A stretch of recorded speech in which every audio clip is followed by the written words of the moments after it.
on voulait vous présenter, donc avec ma collègue Anne Gontier, qui est paysagiste et qui travaille avec moi sur la programmation, ce qu'on vous a concocté pour l'année.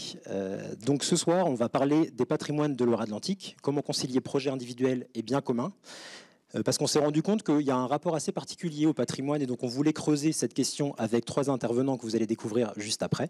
Ensuite, le 20 juin, cohabiter avec la biodiversité, donc le prochain rendez-vous, comment accueillir le vivant dans sa maison et son jardin, parce qu'on pense souvent que c'est dans le jardin qu'on a le plus de biodiversité, mais c'est pas toujours vrai en fonction des modes de gestion. Et surtout, dans la maison, c'est encore une étape au-dessus. La cohabitation est parfois un peu plus complexe, alors que c'est possible. Ensuite, juste avant les journées du patrimoine, on va parler de vivre dans un bâti ancien, comment concilier valorisation du patrimoine et confort thermique. Parce que l'idée de dire que le bâti ancien est une passoire thermique ne nous plaît pas trop. Et donc on souhaite apporter justement une explication pour montrer qu'on peut tout à fait bien vivre dans un bâti ancien sans le dénaturer. Et pour finir l'année, on aura un rendez-vous le 14 novembre, faire avec l'existant, comment tirer parti des ressources naturelles et du déjà là, donc sur toutes les questions de sites, de prise en compte de ces qualités, et ensuite après avec la question du réemploi, des matériaux locaux, etc. Donc voilà le programme. Et donc si on arrive au rendez-vous 23, comprendre les patrimoines de Loire-Atlantique, comment concilier projet individuel et bien commun. Je vais vous faire rapidement une petite introduction, avec tout d'abord le mot même de patrimoine, d'essayer de comprendre ce qu'il recouvre. Si on regarde une définition, c'est l'ensemble des biens, des droits hérités du père, par opposition au matrimoine, les biens hérités de la mère. Et ensuite, si on regarde le Robert, on a quelques définitions. La première, c'est bien de famille, bien hérité de ses parents, avec la petite flèche vers fortune. Donc là, on a une idée déjà financière. La deuxième, c'est ce qui est considéré comme une propriété transmise par les ancêtres, le patrimoine culturel d'un pays, œuvres, monuments, traditions. Et le troisième éclairage, le patrimoine héréditaire, génétique d'un individu, les caractères hérités, tout ce qui a attrait au génotype. Et donc là, on a déjà ce caractère un peu polysémique et cette multitude de sens. Volontairement, si on regarde un petit peu et si on brosse ça un petit peu plus, le premier, c'est la génétique, justement, tout ce qu'on va hériter de nos parents et qui est héréditaire. Donc une certaine notion liée à l'ADN et aux gènes. Ensuite, on a un patrimoine financier. On l'entend souvent, dès qu'on fait des recherches, c'est tout de suite le patrimoine financier qui ressort, se constituer un patrimoine bâti, la pierre, etc. Et en parlant de pierre, on peut aussi parler de bâti. Là, c'est l'image du château des Ducs de Bretagne à Nantes. On a aussi du bâti, bien sûr patrimonial, qui fait écho à un patrimoine naturel. C'est l'image juste à côté, justement, où là, c'est le lac de Grandlieu, qui est donc cette réserve naturelle très importante au niveau français, mais bien plus loin. Et ensuite, je pourrais aussi vous parler du patrimoine culturel mondial, donc qui est lié à l'UNESCO, avec notamment là le Mont-Saint-Michel et sa baie, par exemple. Mais il y a d'autres exemples, un petit peu partout en France et dans le monde, bien sûr. Et pour finir, je voulais vous parler aussi rapidement du patrimoine culturel immatériel. Donc là, j'ai pris un exemple parmi tant d'autres, mais le Chaume, qui va être lié au golfe du Morbihan, mais aussi à la Brière, et donc à tout ce qui va avoir attrait au savoir-faire. Au même titre que, par exemple, sur le lac de Grandlieu, la pêche sur le lac de Grandlieu est aussi patrimoine culturel immatériel. Donc là, on voit un peu toute cette amplitude très large et le rapport au patrimoine qui a aussi énormément évolué. Et c'est ce qu'on va essayer de voir juste après. Et je me suis demandé, aujourd'hui en France, quel est le rapport qu'on a au patrimoine. Donc vous allez voir un certain nombre d'illustres dans cette présentation. Je vous laisserai en juger. Rapidement, c'est juste qu'il y a eu un gros éclairage mis il y a quelques années via Stéphane Bern, via sa personnalité, sur la mission patrimoine et le loto du patrimoine, qui a permis, mine de rien, de restaurer un certain nombre de biens en France et qui continue. Donc ça sera assez intéressant pour peut-être rebondir avec l'intervention de Jean-Louis. Mais en tout cas, c'est intéressant de voir ça et de voir aussi que ça a une déclinaison d'une émission, Ma maison, mon histoire, que vous apercevez en haut, justement, donc à droite, une villa de la Baule qui a été en partie donc expliquée par ses propriétaires et avec un ouvrage d'art en rez-de-chaussée qui a été réhabilité ou restauré plutôt dans les règles de l'art par cette émission. Et donc, ce rapport au patrimoine, on ne l'a pas depuis juste Stéphane Bern, on l'a depuis bien avant. Et justement, Autre illustre, Victor Hugo. Je voulais vous montrer ça parce qu'il y a eu une prise de conscience, bien sûr, ancienne, ancrée dans notre histoire, surtout depuis la Révolution française, qui a quand même été un tournant majeur. Et là, c'est un extrait de Guerre aux démolisseurs qu'il a écrit en 1832, donc un peu après quand même la Révolution. Mais c'était intéressant de montrer comment les érudits se sont positionnés aussi face à ce qui s'est passé quelques années auparavant. Et donc, il disait la chose suivante. Il faut arrêter le marteau qui mutile la face du pays. Une loi suffirait qu'on la fasse. Quels que soient les droits de la propriété, la destruction d'un édifice historique et monumental ne doit pas être permise à ces ignobles spéculateurs que leur intérêt aveugle sur leur honneur. Misérables hommes, et si imbéciles qu'ils ne comprennent même pas qu'ils sont des barbares. Il y a deux choses dans un édifice, son usage et sa beauté. Son usage appartient au propriétaire, sa beauté à tout le monde, à vous, à moi, à nous tous. Donc le détruire, c'est dépasser son droit.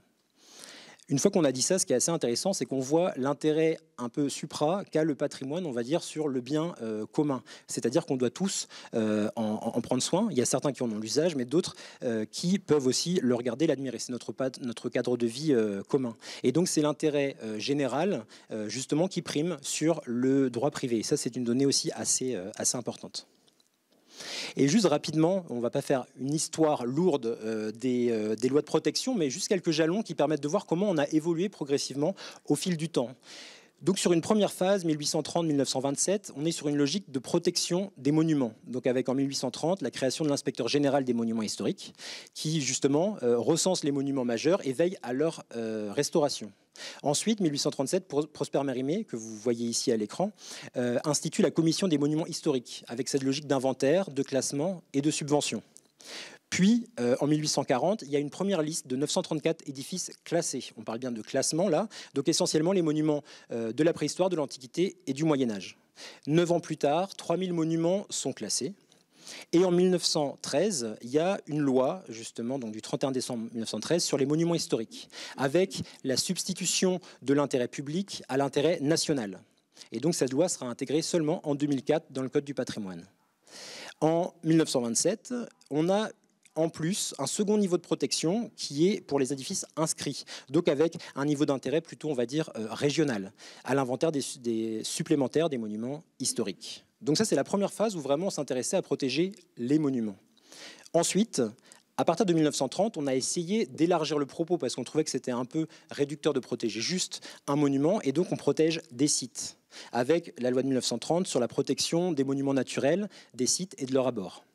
Ensuite, en 1943, arrive le périmètre de visibilité de 500 mètres autour d'un monument historique que vous avez peut-être entendu parler, parce que souvent c'est un périmètre qui fâche un petit peu, qui peut questionner, surtout sur son cercle mathématique. C'est bête et méchant, on est à 499 mètres, on est dans le périmètre, sachant que depuis ça a évolué avec des périmètres un peu différents et adaptés à la parcelle. En 62, la création des secteurs sauvegardés, donc c'est la loi Malraux, protégeant des ensembles urbains cohérents. Donc ça, c'est un vrai changement. Et là, vous avez l'image du centre ancien de Tours dans les années 60, qui est devenu secteur sauvegardé en 73, où on voit l'état de délabrement du bâti. Et aujourd'hui, ça n'a strictement rien à voir. Et ensuite, en 83, on a la création des ZPPAU. Vous verrez que ce n'est pas les derniers cycles qu'on va entendre ce soir, il y en a beaucoup. Les zones de protection du patrimoine architectural et urbain. Et on s'est rendu compte qu'il manquait quand même un petit P. Donc, 10 ans plus tard, arrive le paysage aussi pour embrasser de manière beaucoup plus large les centres-villes. Et dernier ajout, en 2016, la loi LCAP, donc Liberté, Création, Architecture et Patrimoine, crée les sites patrimoniaux remarquables, donc ce qu'on appelle les SPR, en fusionnant ce qu'on appelait avant les AVAP, les secteurs sauvegardés et les ZPPAUP. Je ne vais pas vous en dire plus au niveau des sigles, mais voilà. Là, on aperçoit un peu rapidement quand même quelques années, ça s'est beaucoup accéléré. On a essayé d'avoir une protection plus cohérente et d'essayer de maintenir en fait tout cet héritage. Et donc, on l'a vu juste avec la slide d'avant, la multitude d'acronymes qui parfois entraînent des confusions. C'est ce que je vais essayer justement d'éclaircir dans ma présentation, avec tout un vocabulaire autour de l'architecture, un vocabulaire aussi au niveau du paysage. Je ne vous ai pas parlé des EBC, qui sont les espaces boisés classés, ou des EPP, espaces paysagers à protéger. Je vous épargne ZICO, SNIEF, qui est plutôt de l'ordre de la faune et de la flore. Et ensuite, après, d'autres acronymes qui vont essayer de gérer tout ça et d'avoir un regard. Donc, Ça va être le cas de la DRAC, donc la Direction régionale des affaires culturelles, ou bien encore l'ABF, l'architecte des bâtiments de France. Et donc tout ça, ça doit cohabiter. Et nous, au CAIE, on est là aussi pour vous, pour essayer de vous guider sur toutes ces démarches et d'essayer d'éclairer votre chemin pour arriver à un projet de qualité. Et donc, on voulait aussi vous montrer ce soir qu'il y a bien sûr une diversité de patrimoine et un degré de reconnaissance qui va être un peu différent en fonction du sujet. Et donc là, volontairement, on va parler lors de la troisième intervention d'un très beau projet qui se situe au Croisic. Et donc, on s'est dit qu'on allait justement prendre l'exemple du Croisic. Donc, vous avez 3 cartes en haut à 3 échelles différentes. La première, donc, c'est issu d'un site qui est tout à fait accessible, qui s'appelle l'Atlas des patrimoines, qui permet justement de voir tout de suite les différentes protections. Avec là, vous avez en vert foncé les sites classés et en vert clair les sites inscrits.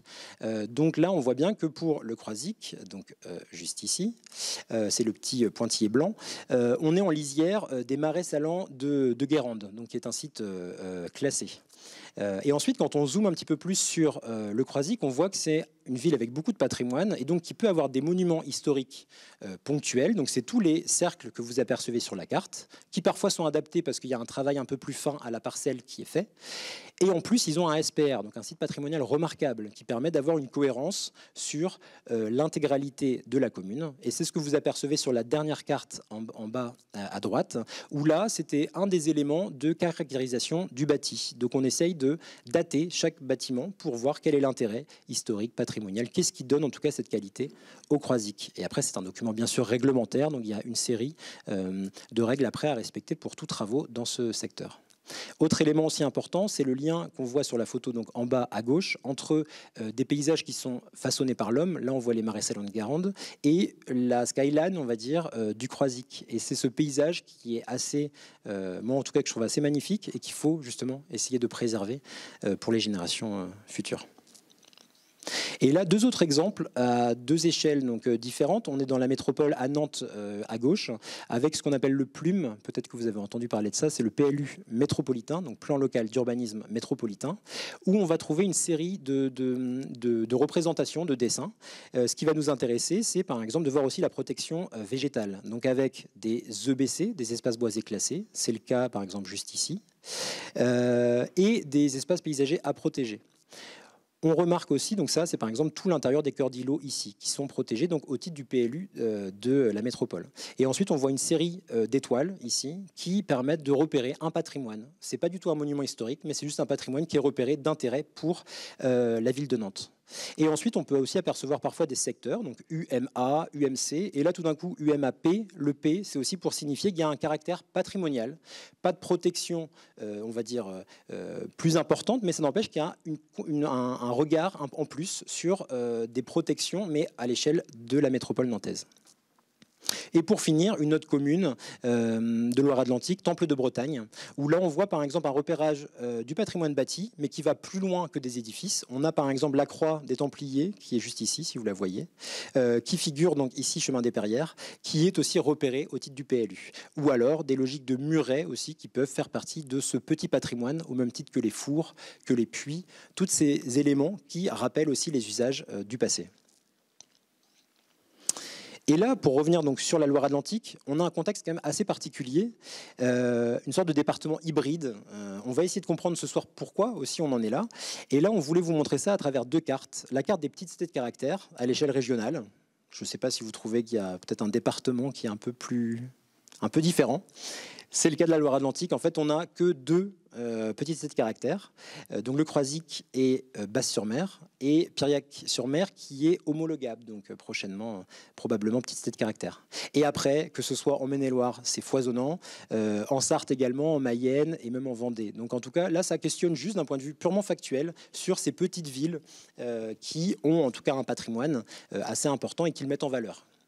Et on a fait l'essai aussi avec les arbres remarquables. Donc ça, c'est une carte qu'il faut peut-être un petit peu nuancer parce que c'est les arbres qui ont été labellisés, donc où il y a un souhait de protection aussi. Et là, on en a 3 à l'échelle du département. Donc ça, c'est juste un premier indicateur qu'on souhaitait vous montrer. Et donc d'essayer de comprendre, est-ce que c'est le côté hybride, coincé la Loire-Atlantique qui est un petit peu entre la Bretagne, le Maine-et-Loire et la Vendée. Est-ce que c'est aussi la pression foncière? Est-ce que c'est la reconstruction? Bref, qu'est-ce qui fait ça? Et donc nos 3 intervenants vont essayer de vous l'expliquer par la suite. Et nous, au CIE, ce qui nous intéresse, c'est vraiment ce qu'on appelle le patrimoine du quotidien. C'est tout le patrimoine qui n'est pas forcément monument historique ou repéré, même si on peut travailler aussi sur des patrimoines un peu plus importants, mais c'est tout ce qui va faire le cadre de vie un peu du quotidien. Et donc là, 3 exemples. Le premier en haut, c'est une sensibilisation en milieu scolaire, donc qui a été fait par 2 collègues à Savenay, via un dispositif qu'on appelle un patrimoine à croquer, qui permet d'observer en fait une façade urbaine et d'essayer d'en décortiquer la qualité, justement, et donc avec un travail d'observation et de dessin, puis d'une exposition. On fait aussi régulièrement des balades urbaines auprès des élus pour essayer de parler avec eux concrètement sur le terrain et déguiser un peu leur regard pour apprendre à revoir aussi leur bourg, ce paysage du quotidien qu'ils parcourent tous les jours sans parfois trop le regarder. Et pour finir, le conseil aux particuliers qui a un vrai levier pour nous pour essayer de sensibiliser. On n'a aucun pouvoir sur l'instruction, bien sûr, mais c'est juste d'essayer de mettre en exergue certaines choses pour que le projet aille dans un sens le plus cohérent possible. Et donc avec un risque quand même grandissant qu'on voit pas qu'en Loire-Atlantique, qu'on voit partout en France, mais c'est cette banalisation. Élise, tu vas en parler tout à l'heure aussi, mais là c'est un bourg du nord de la Loire-Atlantique où on voit une carte postale ancienne, une maison qui était à la rotule d'un bourg, donc une maison d'angle avec un ordonnancement, un rythme, une trame, des encadrements assez intéressants. Et ce qu'on en a fait plus tard, avec cette isolation thermique par l'extérieur. L'enjeu est primordial de lutter contre la précarité énergétique. Loin de là, il ne faudrait pas croire qu'au CIE, on ne veut pas ça, mais c'est juste de trouver une solution pour des bâtiments qui ne sont pas adaptés à ça. Parce que le problème, sinon, c'est que, dans un cas, on a une perte d'identité, donc avec des villages qui vont devenir un peu en plastique. 2, c'est qu'on a aussi des pathologies. Ça, c'est important de le dire, parce qu'il y a bien sûr la façade qui est importante pour un bourg, mais au-delà de ça, c'est la qualité d'un logement et aussi la qualité de l'air. Là, on voit par exemple un logement qui est complètement attaqué par la mérule, et donc on imagine bien, au-delà de la solidité de l'ouvrage, qu'il y a des questions de qualité d'air qui ne sont pas cohérentes. Et jusqu'au cas ultime qui serait la destruction, ce qui arrive encore beaucoup, des centres-bourgs éventrés, parce qu'on considère parfois que les bâtiments ne sont pas à la hauteur ou qui sont pas écologiques, alors que ça fait 300, 400 ans qu'ils sont en place et que leur bilan carbone est amorti depuis très très très longtemps. Et donc, pour ce faire, on essaye de créer justement toutes ces ressources. Donc là, on vous a sorti des 22 précédents rendez-vous, 6 rendez-vous là qui ont un lien quand même vraiment direct avec les patrimoines que je vous invite à re-regarder si ça vous intéresse. Le premier, donc comprendre les paysages de Loire-Atlantique. Le deuxième, qui était animé déjà à l'époque par Élise, sur les maisons anciennes et les typologies qu'on va retrouver en Loire-Atlantique et qui sont liées à des paysages. Ensuite, maison ancienne restaurée dans les règles de l'art. Donc ça, c'est un rendez-vous avec Thiès Braise qui mettait un peu, qui reposait le b.a.-ba du bâti ancien. Et d'ailleurs, on va les refaire intervenir dans le 3e rendez-vous de l'année sur vivre dans un bâti ancien. Ensuite, maison ancienne restructurée, surélevée, agrandir. Donc là où on touche à un bâti ancien et comment on fait pour faire dialoguer une architecture plus contemporaine. Ensuite, la question du changement de destination, transformé vers l'habitat. Donc on avait pu évoquer, parce qu'on peut autoriser parfois des bâtis, on va dire, avec un patrimoine intéressant en pierre, par exemple, à muter. Et pour finir, cohabiter avec les arbres, ce patrimoine vivant qui est primordial de conserver et donc de bien comprendre comment construire à côté d'un arbre. Ensuite, le site de ressources que certains déjà peut-être connaissent, rénover sa maison 44, qui permet d'avoir des fiches info, des fiches techniques et des fiches projets. Donc ça, c'est vraiment une mine d'informations avec toutes les fiches qui sont téléchargeables en PDF si ça vous intéresse, et qui vous permettront potentiellement de comprendre la différence entre la restauration, la rénovation, la transformation, tout ce vocabulaire avec des logiques de projet un peu différentes. Et des expositions qui ont été faites aussi. Une première, patrimoine et paysage sur le territoire de Châteaubriand d'Herval, donc qui sillonne la communauté de communes et qui sera en fin d'année dans nos locaux. L'exposition Paysages perçus, qui permet de mieux comprendre nos paysages. Et pour finir, le prix Aperçu 2023, prix biennal, qu'on a donc là dans le hall ce soir et que vous pourrez parcourir pour voir la création architecturale, paysagère et de l'aménagement sur le 44. Les ressources. Donc on a aussi sorti du centre de doc qui sont sur la table à l'entrée, avec donc une bibliographie que vous pouvez retrouver soit ici, soit autrement en librairie, avec donc des arbres remarquables en Loire-Atlantique, le Pérouse de Monclos qui est vraiment, pour un architecte, c'est un peu le dada sur tout ce qui va être le vocabulaire, très très précis, chaque chose a un sens. Le Floïc qui va vraiment être un peu aussi notre Bible aussi sur le patrimoine qu'on a, et d'autres bouquins un peu plus poussés si vous voulez aller un peu plus dans la réflexion sur le patrimoine. Voilà pour mon introduction. Je vous présente rapidement les intervenants. Donc, on va avoir Jean-Louis Violot en première introduction, donc, qui est sociologue, qui va nous éclairer sur le rapport qu'on a au patrimoine. Ensuite, Élise Boucher, chargée de mission en architecture donc au CIE depuis de nombreuses années, qui connaît très bien le département. Et ensuite, Augustin Legrand, qui est donc architecte et qui a fait un très beau projet au Croisic, qui pour nous fait la synthèse de ce qu'on souhaite voir dans un tissu patrimonial, avec quand même une vraie contemporanéité. Donc voilà, je passe la parole à Jean-Louis Violot. Merci. Bien, après cette introduction très complète, qui m'offre l'occasion d'une transition, puisque le CAUE vous a été présenté. Le CAUE, il est de la loi de 1977. C'est la loi sur l'architecture. Imaginez qu'on ait une loi sur la musique. On trouverait ça un peu incongru. Une loi sur la littérature, on crierait au fascisme. S'il y avait une loi qui disait la qualité littéraire est d'intérêt public, ce serait quand même assez surprenant au sein d'une démocratie. Et pourtant, il existe une loi qui a créé les CAUE dont le préambule indique que la qualité architecturale est d'intérêt public. Et tous les architectes sont contents d'avoir une loi. Et ils y tiennent à leur loi, et ils considèrent cette loi comme étant justifiée. Et je reviens à la phrase de Victor Hugo, hein, lorsqu'il dit, c'est une bonne idée de la mentionner, l'usage est privé, la beauté est publique. Ah oui, c'est ça le problème de l'architecture et du patrimoine en général, c'est qu'on le consomme, entre guillemets, pour utiliser un mot vulgaire, on le consomme culturellement sans y être amené d'une façon volontaire. Pour acheter un disque, de mon temps, on achetait un CD. Aujourd'hui, on s'abonne à Spotify. Pour lire un livre, il faut aller dans une médiathèque ou une librairie. Et l'architecture, tout le monde y est confronté sans l'avoir cherché. Et c'est ce qui fait que cette production culturelle est tellement contestée, parfois mal reçue, et c'est sur quoi je vais revenir et m'attarder, sinon méprisée, hein, suivant les époques. Et le patrimoine a ceci d'intéressant par rapport à ces questions, c'est que, en fait, on pourrait dater le patrimoine plutôt de l'époque et de la société qu'il a reconnue comme telle, plutôt que de l'époque qu'il a vu se construire. Et j'en terminerai par là, parce qu'en Loire-Atlantique, on a un très bel exemple. Je ne sais pas si le mot de beauté est bien choisi dans ce cas-là, c'est la base sous-marine de Saint-Nazaire, qui est un patrimoine paradoxal, qui est à l'origine de la destruction de la ville, que tous les Nazériens regrettent à juste titre, même s'ils ne l'ont pas connu. Les derniers à l'avoir connu sont en train de nous quitter. Et ce patrimoine, aujourd'hui, est reconnu comme tel suite à un effort très volontariste de la collectivité territoriale, et il est même le support d'un projet urbain. Donc le patrimoine est plutôt datable de l'époque qu'il reconnaît comme tel que de l'époque qu'il a vu se construire. Ça, c'est ma première position. Et puis, donc, j'arriverai, in fine, dans ma présentation, sur ces exemples ligériens. En me demandant aussi dans quelle mesure, et la carte est en effet très, très évocatrice, hein, il y a très peu d'exemples au fond en Loire-Atlantique, mais c'est un territoire très productif, un estuaire industriel. Et puis le front de mer balnéarisé a été, on le sait, totalement reconstruit par les logiques du tourisme de masse. Ce qui crée quand même deux obstacles à partir desquels on peut déjà expliquer la relative absence, mais Élise y reviendra de manière beaucoup plus approfondie.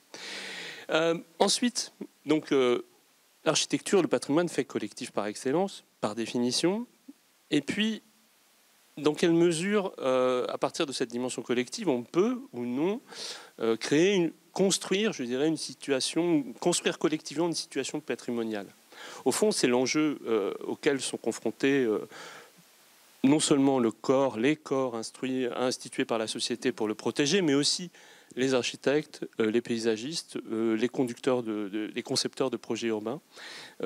Souvent, c'est la rotule sur laquelle on cherche à s'appuyer, le déjà là, comme on dit dans les écoles d'architecture, hein, où je travaille depuis une trentaine d'années, qui est une notion un peu vague et qui est remarquablement illustrée là, à l'endroit où nous sommes. C'est-à-dire que le premier concepteur de ce projet urbain de l'île de Nantes, Alexandre Chemetov, en 1999, avait utilisé la notion de situation construite, qu'il avait emprunté lointainement aux situationnistes, qui avaient imaginé ça dans une perspective révolutionnaire. Et avec Jean-Marc Ayrault, c'était plutôt une perspective social-démocrate. Mais il n'empêche que la première partie du projet de l'île de Nantes, telle qu'on la voit se développer du pont François Mitterrand jusqu'au palais de justice et puis un petit peu au-delà, elle joue justement sur cette construction collective d'une situation patrimoniale sur laquelle on s'appuie pour introduire des architectures d'époques très différentes et parfois dans le contraste. Et puis on voit très bien quand on fait un saut un peu plus à l'ouest, sur l'écoquartier de la Prairie-au-Duc, qu'il s'agit d'une toute autre situation. Et que là, il manque cruellement justement ce point d'appui patrimonial.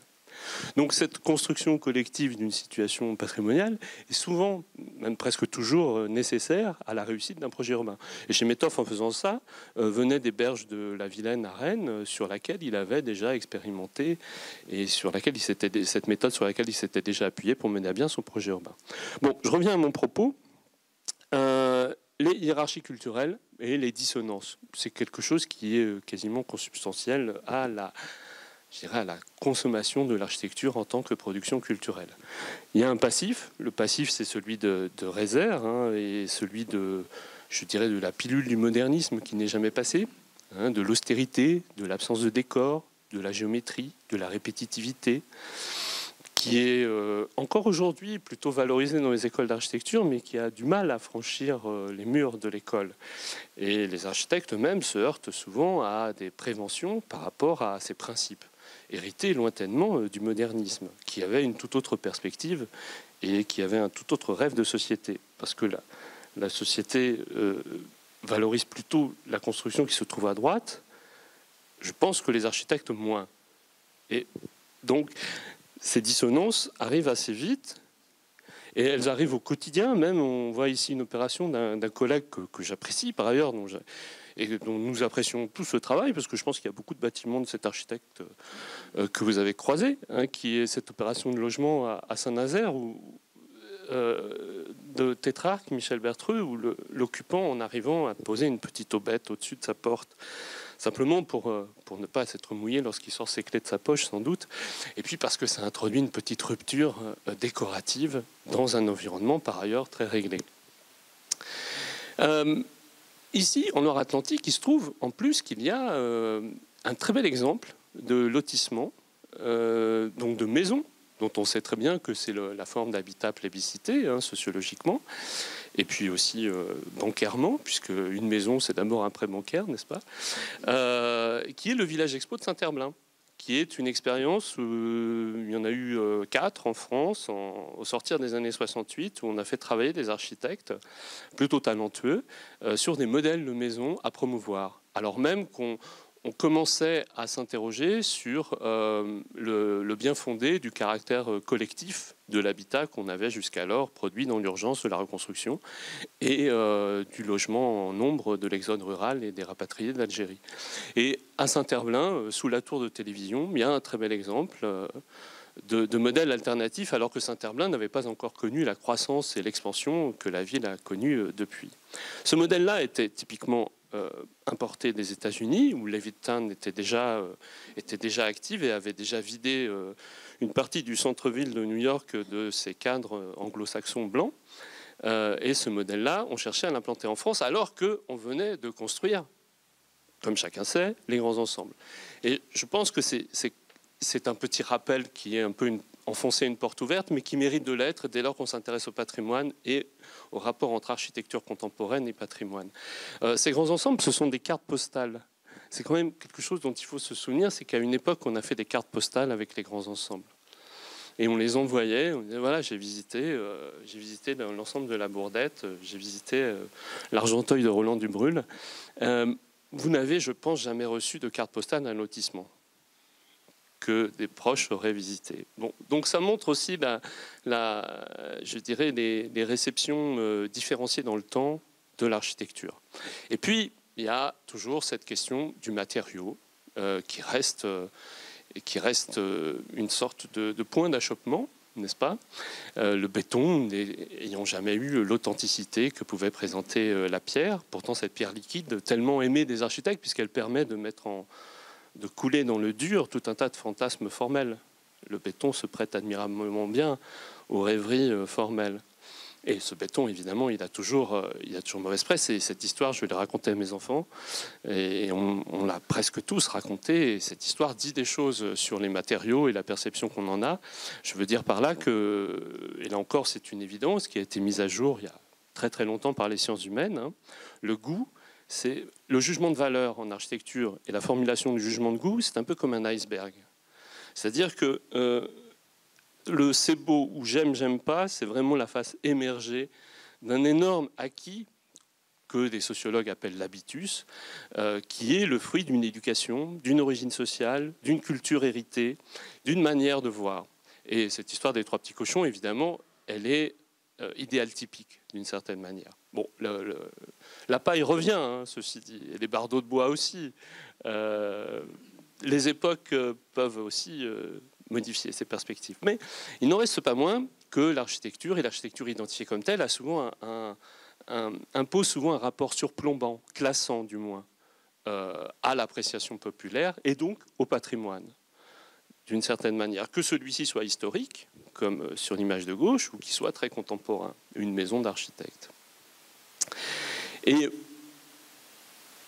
il rentre en résonance, en collision avec des aspirations très contemporaines qui sont celles de l'hédonisme, de l'individualisme et auquel se prête magnifiquement la maison. Mais la maison, quand on la regarde bien elle-même, on s'aperçoit tout de suite qu'il y a des hiérarchies très complexes entre le savant et le populaire. À droite, c'est une maison à l'Immaculée que j'ai photographiée parce qu'elle me plaisait.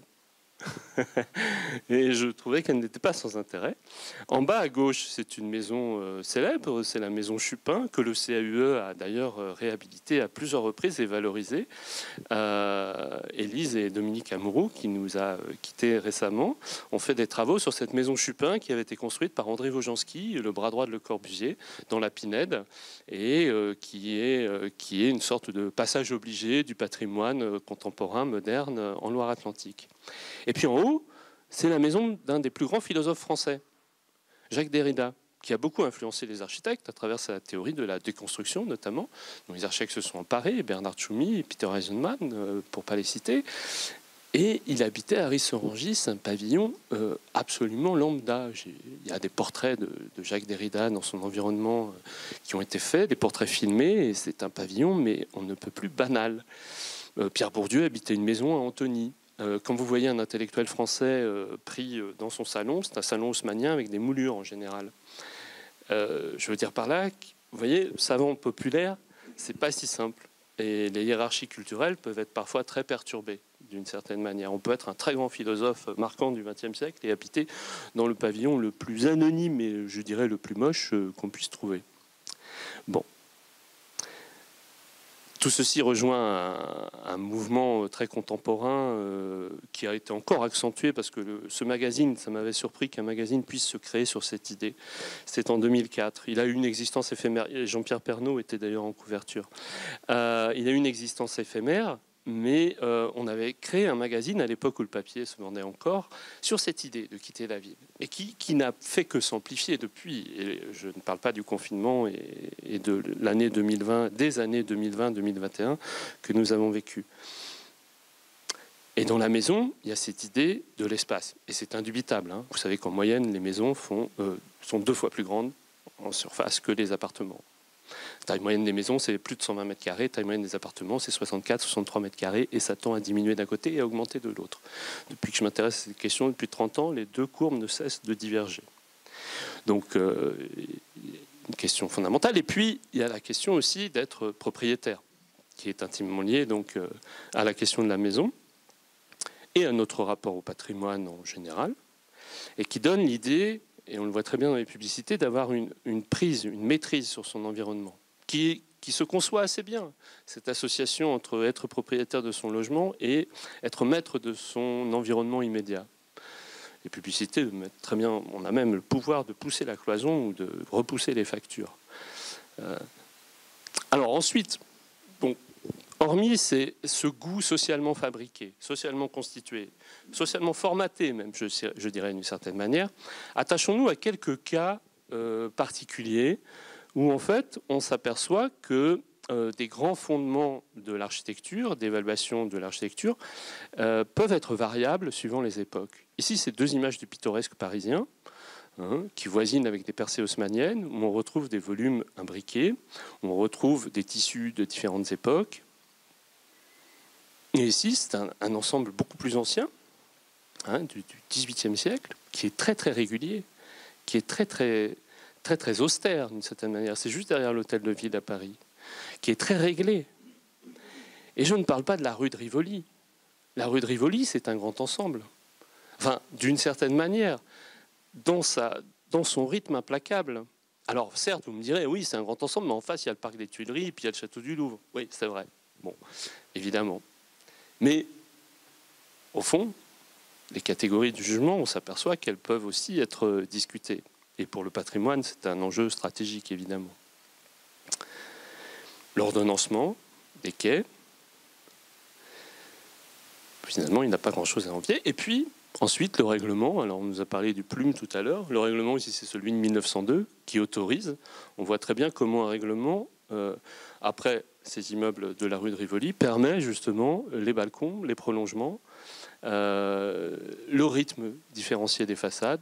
Bon. Donc, le patrimoine, une création avec, je dirais, de nombreux acteurs sur son berceau, penchés sur son berceau. Et tout ça donne une sorte de mélange. Et je pense que ça caractérise aussi assez bien notre époque. Si je vous disais, tu habites où, tu habites dans quelle architecture? Ben, j'habite dans de l'haussmannien moderne. Et évidemment, pour Jean-Marie Pérouse de Monclos, c'est une hérésie. Évidemment. Et pourtant, si je dis j'habite dans de l'haussmannien contemporain, vous voyez très bien de quoi je veux parler. J'habite, je ne sais pas, à Saint-Joseph-de-Porterie, à Carquefou, dans un immeuble de promoteur de 3-4 étages, avec des prolongements, un toit en zinc, tout un tas de signes qui rappellent une forme d'haussmannisme revisité à l'aune de la promotion immobilière contemporaine. Et puis, une partie de nous aussi se différencie dans nos goûts. C'est la diapo de droite, freestyle, postmodern style, avant-garde style. Cocooning style, on peut tout mettre. On voit très bien comment aussi on peut jouer avec ces critères d'appréciation et comment les publicitaires évidemment ne s'en privent pas et comment ils mélangent allègrement ces styles. Si je disais par exemple j'habite dans du moderne classique, ça n'a pas de sens au regard de l'histoire de l'art et de l'architecture. Et pourtant, on voit très bien le moderne classique. C'est par exemple une villa des Quai Studies, aussi de Los Angeles, avec des baies vitrées très ouvertes, très ouvertes sur le grand paysage, en surplomb d'une ville illuminée. Et pourtant, ça n'a pas de sens. Et aujourd'hui, Trécobat, des constructeurs de maisons individuelles, utilisent ce lexique pour construire un patrimoine bigarré, disparate, et qui en même temps est le reflet d'une époque et de sa construction. Et un architecte a très bien mis en valeur, en relief, ce côté bigarré à la fois et uniformisateur et, je dirais, cet équarrissage des différences. C'est Rem Koolhaas, lorsque, après avoir construit dans le monde entier, à 70 ans, a été commissaire de la Biennale de Venise et s'est dit, mon Dieu, qu'avons-nous fait, nous les architectes? Il est temps de retrouver l'authenticité. Et par ces collages, il montrait comment on arrivait à une forme d'uniformisation du monde sous l'égide du facteur financier, évidemment. Le mouvement moderne s'étant décliné en style international et aujourd'hui en mondialisation financière. Et Koolhaas lui-même ayant été un chaud partisan et acteur de ces phénomènes. Un de ses derniers bâtiments, c'est la bourse de Shenzhen, par exemple, qui est une tour avec un lingot au milieu.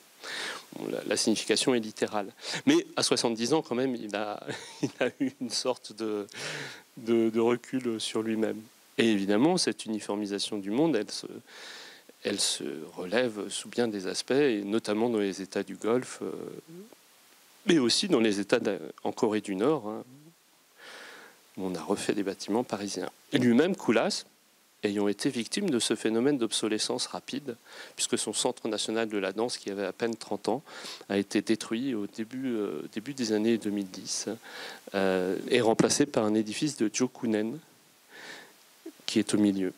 Et c'était la première œuvre marquante de Rem Koolhaas. Donc comme quoi, le patrimoine, l'obsolescence, le patrimoine et son obsolescence, c'est un processus dont sont victimes même les architectes les plus célèbres. Koolhaas cumulant les titres de distinction de sa discipline. Alors il y a une sociologue qui s'est intéressée particulièrement à cette question, au caractère socialement construit du patrimoine. Elle a travaillé longtemps sur l'inventaire et elle raconte très bien comment finalement le patrimoine était, encore une fois j'y reviens, c'était ma phrase d'introduction, appartenait plutôt à l'époque qu'il a reconnu comme tel, comme un patrimoine, qu'à l'époque qu'il a vu se construire. Bon, elle s'est intéressée aux critères de l'inventaire, que nous expliquait Julien tout à l'heure, et puis sur les valeurs. Nathalie Hennig, c'est plutôt une sociologue des valeurs, sur les valeurs sur lesquelles repose la notion même de patrimoine.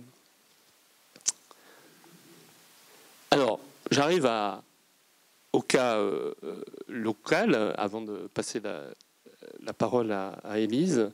On a donc ce patrimoine nazérien, qui est à l'origine de la destruction de la ville. C'est vraiment un patrimoine paradoxal. C'est-à-dire que est devenu patrimoine ce qui est à l'origine de la destruction du patrimoine.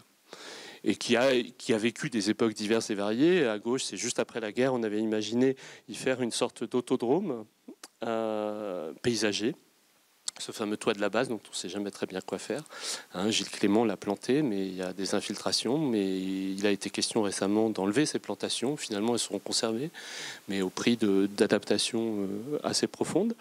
Saint-Nazaire, la base de Saint-Nazaire, qui avait son petit train à une époque, qui a abrité des phosphates aussi pour le port, qui a été un édifice à la destination assez ambiguë pendant des décennies.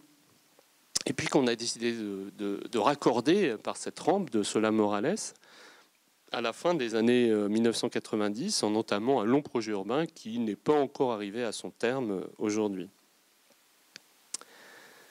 Mais qui se visite. Sans doute êtes-vous nombreux à être grimpés sur son toit. Et qui est un des signes du switch, de la volte-face de Saint-Nazaire qui, comme disait Joël Batteux, et je me permets de réutiliser ces mots, de port pourri est devenu une station balnéaire. Ça, c'est une mutation visible à vue d'homme. Je l'ai vu se faire, j'ai vu les décisions politiques, parfois un peu audacieuses, qu'il avait engagées, et coûteuses à long terme pour la collectivité, mais qui sont plutôt couronnées de succès. À tel point que récemment, il y a une série, là, en janvier, de Presse Océan sur Nantes-Saint-Nazaire, où on s'aperçoit que, confinement aidant, vidage progressif de Paris vers Nantes et vidage progressif de Nantes vers Saint-Nazaire, c'est le principe des vases communicants. On arrive à une situation de retournement complet de la perception de Saint-Nazaire. Et puis sa base, donc, qui a été réinvestie à gauche, c'est la salle associative, enfin pour les associations, et à droite c'est le Life de Fingeppel, et à gauche c'est 51-4 et Bourbouze-Grindorge, puisque des architectes très réputés ont désormais travaillé dans cette base. Et puis une opération reliée à la ville qui fait du balcon du centre commercial qui lui fait face depuis 15 ans un point de rassemblement focal de tous les mouvements sociaux nazériens. Et Saint-Nazaire qui ne se comprend pas sans sa voisine, puisque les élites habitent à La Baule et travaillent à Saint-Nazaire. Les patrons d'Airbus n'habitent pas à Saint-Nazaire. Et La Baule ne se comprend pas sans Saint-Nazaire, et Saint-Nazaire ne se comprend pas sans La Baule. Et La Baule, patrimoine un peu maudit. C'est-à-dire que là, en ce moment, se posent des vraies questions sur le trait de côte. D'ailleurs, je vois quelqu'un qui a fait son diplôme sur cette question, sur le remblai de La Baule. Le trait de côte, il est voué à reculer. L'État n'a pas encore décidé de le fixer et on voit très bien qu'il n'indemnise pas les propriétaires qui sont victimes des aléas climatiques parce que c'est un patrimoine qui coûte extrêmement cher. C'est des milliards d'euros qui sont engagés simplement sur le remblai de La Baule. Ils ne sont pas remboursables par la collectivité. Et pourtant, ce patrimoine, il est peu aimé. Il a peu de lettres de noblesse. Je connais peu de guides des R+4 du remblai de La Baule. En revanche, des guides des villas de La Baule, il y en a pléthore. l'histoire des villas de La Baule, il y en a à foison. Donc, qu'est-ce qui gêne? Pourquoi, par exemple, les vagues? Et là encore, c'était un effort du CAUE. Hein, vous avez été parmi les premiers à mettre en valeur, tu nous en diras sans doute deux mots, ce patrimoine. C'est grâce à vous que, d'ailleurs, j'en ai saisi l'intérêt. Et c'est vrai que cet immeuble est très marquant. Alors c'est un canard, enfin on appelle ça un canard en architecture, c'est-à-dire que c'est un bâtiment qui dit, dont la forme dit la fonction et l'implantation. C'est-à-dire que l'architecte a vu, et c'est vrai, à cet endroit-là, les vagues sont les plus fortes dans la baie.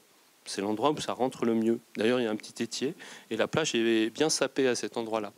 Et tout bêtement, le canard, c'est souvent la ressource sûre quand l'architecte ne sait pas quoi faire pour son projet. Il a fait un immeuble en forme de vague, puisque c'est l'endroit où les vagues sont les plus fortes dans la baie de la Baule. Alors, ensuite, il y a des décalages plus savants. Il y a une ligne générale qui se distingue, avec un impensé, c'est l'arrière. Souvent, on se gare derrière pour aller à la plage. Ça, c'est pas très beau. Et puis, les édicules techniques sur le toit, qui sont assez mal réglés aussi. Mais il n'empêche, c'est peut-être avec l'ensemble de l'avenue qui fait l'angle avec l'avenue Lajarige, le seul ensemble patrimonial remarquable du Remblai de la Baule, qui pourtant est très très long, 7 km. Et donc on peut s'interroger, et je reviens à mon propos du début, il y a quand même une pilule du modernisme, de l'austérité, de l'efficacité, de la répétitivité, du manque d'ornement, de la mise en série, qui a eu du mal à être acceptée pour avoir un patrimoine du XXe siècle, puisqu'il manquait, dans la présentation de Julien, il manquait, non, architecture remarquable du XXe siècle, mais qui n'est pas, et c'est pour ça que tu n'as pas signalé, qui n'est pas un label patrimonial, c'est un signalement, et ça ne donne lieu à aucune protection. Voilà. Donc on reviendra, je pense, sur toutes ces questions une fois que chacun aura parlé. Pas facile d'intervenir après Jean-Louis, pas facile. Moi, je vais changer d'échelle, je vais revenir à une échelle plus domestique, qui est celle de la maison. Je vais être plutôt dans le passé, ou à moins que ce soit un regard présent, comme disait Jean-Louis, sur le passé. C'est-à-dire que le fait de regarder des maisons anciennes comme des patrimoines, c'est une démarche contemporaine. Avec, en un quart d'heure, l'impossibilité de parler de tout, avec deux asymptotes quand même, qui me font toujours peur. Puisqu'on a dit au début, Julien a parlé du mot patrimoine qui englobait de plus en plus. Maintenant, on a le patrimoine immatériel, on a les zones naturelles. Après tout c'est patrimoine aujourd'hui. Toutes les activités, le jeu de boules, la nourriture, tout. Mais c'est un peu dangereux, ça. Parce que si on dit qu'on garde tout, comment on fait, sachant que dans 5 milliards d'années, de toute façon, le soleil va nous avaler. Donc, on a beau dire qu'on va tout garder, ça n'aura qu'un temps quand même. Enfin, je suppose qu'on ne sera pas bien dans 5 milliards d'années. Et puis, les deux asymptotes qui me font peur, c'est la Beauce et Jérusalem.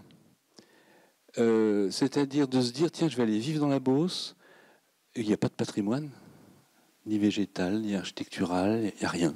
Il y a des champs de blé et de maïs. Qui a envie d'habiter là? Ou même d'y passer une semaine de vacances? Et puis, l'asymptote, donc il n'y a pas assez de patrimoine, il n'y en a pas même. Et puis, il y a l'autre côté, c'est Jérusalem. Il y a tellement de patrimoine à Jérusalem qu'il y a eu combien de millions de morts depuis le Moyen-Âge pour cette ville? Est-ce que ça vaut le coup, finalement? Ça, c'est le problème de sauver le chat ou sauver le Rembrandt de l'incendie. Qu'est-ce qui est le plus important? Mais vous voyez, ce trop de patrimoine est aussi un danger. Bon, on va s'arrêter entre les deux à nos petites maisons de Loire-Atlantique. Je trouve les flèches, voilà. Donc, mon sujet est beaucoup plus modeste que celui de Jean-Louis. Maison ancienne en Loire-Atlantique, être acteur de la préservation des patrimoines et de la qualité du cadre de vie global. Comment ce que je fais de ma maison influe sur le bien commun, au sens de Victor Hugo tout à l'heure. Donc entretenir, restaurer, agrandir une maison, c'est un projet financier, projet familial, projet de lieu de vie. C'est une dimension architecturale, technique et culturelle. On l'a dit tout à l'heure, Julien l'a dit.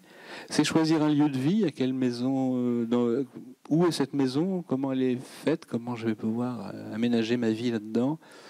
C'est une action éco-responsable. Alors ça, c'est pas tellement mis en avant, mais c'est une réalité dont je vais parler un tout petit peu. Et c'est une participation au bien commun. Alors, je reviens à la carte de tout à l'heure, où on voit cette grande tache blanche qui est la Loire-Atlantique. On se dit, mais alors il y a du patrimoine partout, sauf en Loire-Atlantique. Non, il y a autant de patrimoine dans le Loire-Atlantique qu'ailleurs. Simplement, on ne porte pas le même regard que celui qu'on porte en Anjou, en Bretagne. Bon. Et pourtant, il y en a du patrimoine. Regardez quelques photos de la Loire-Atlantique. On a beaucoup de choses absolument magnifiques, très différentes les unes des autres.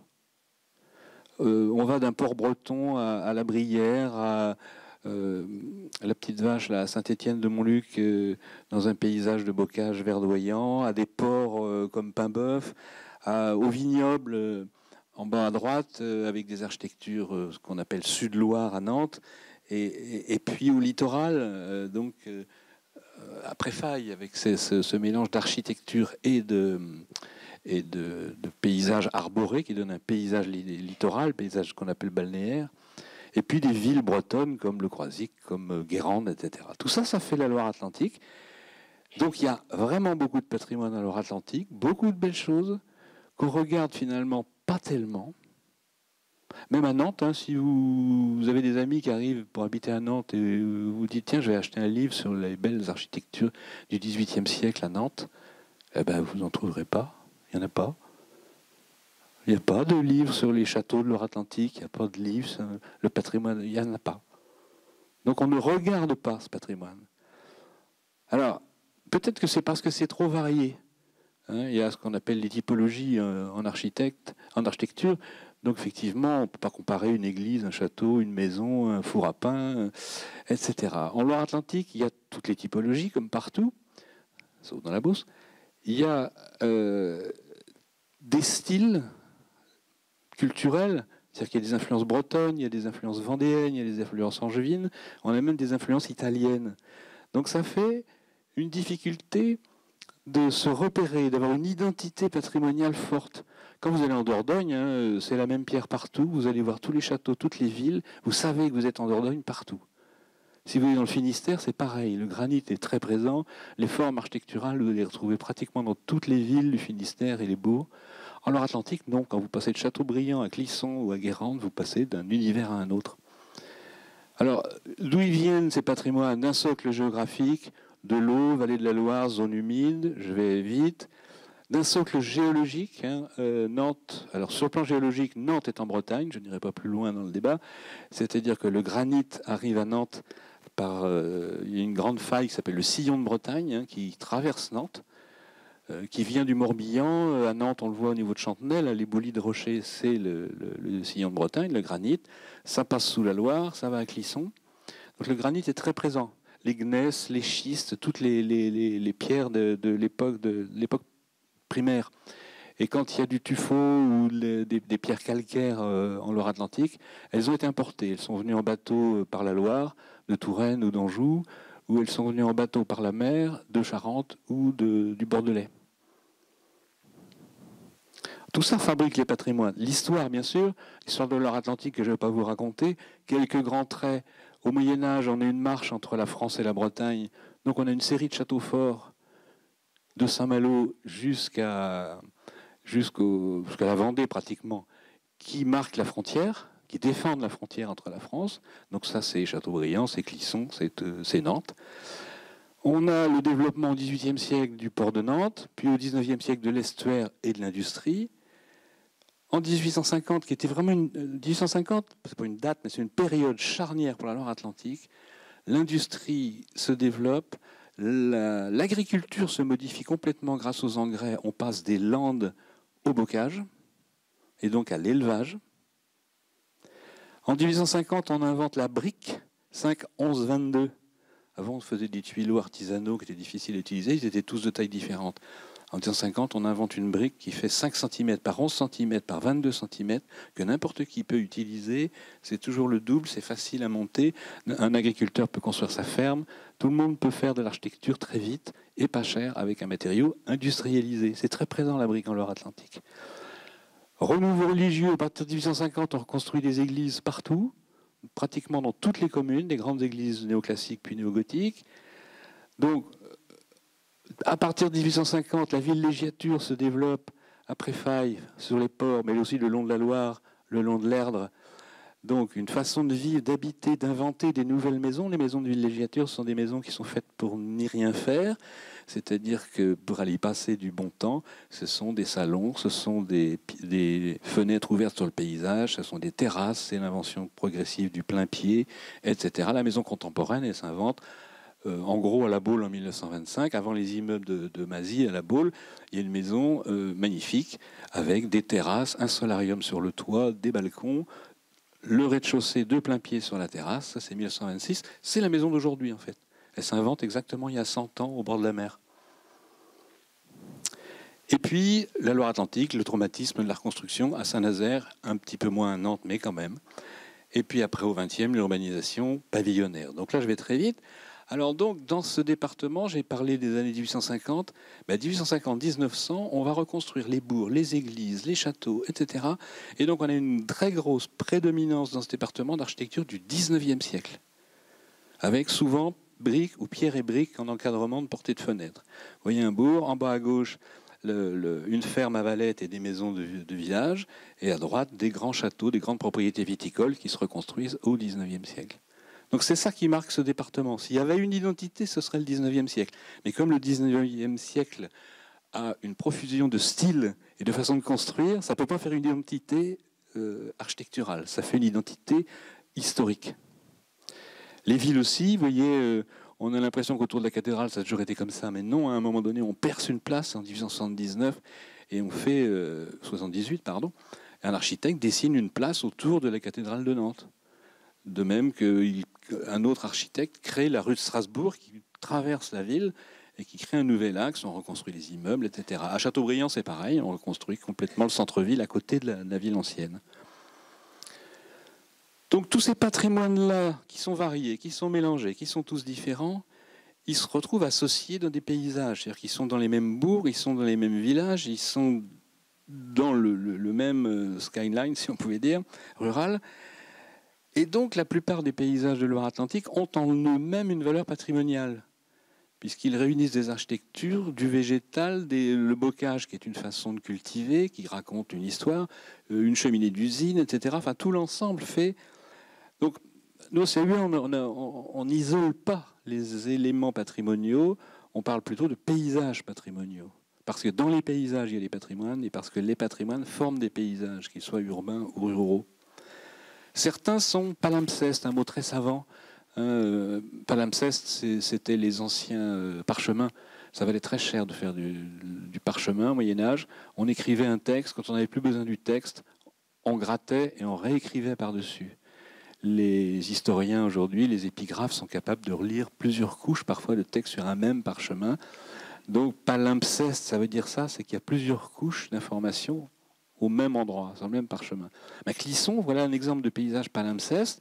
On a la géologie qui est là avec un éboulis granitique.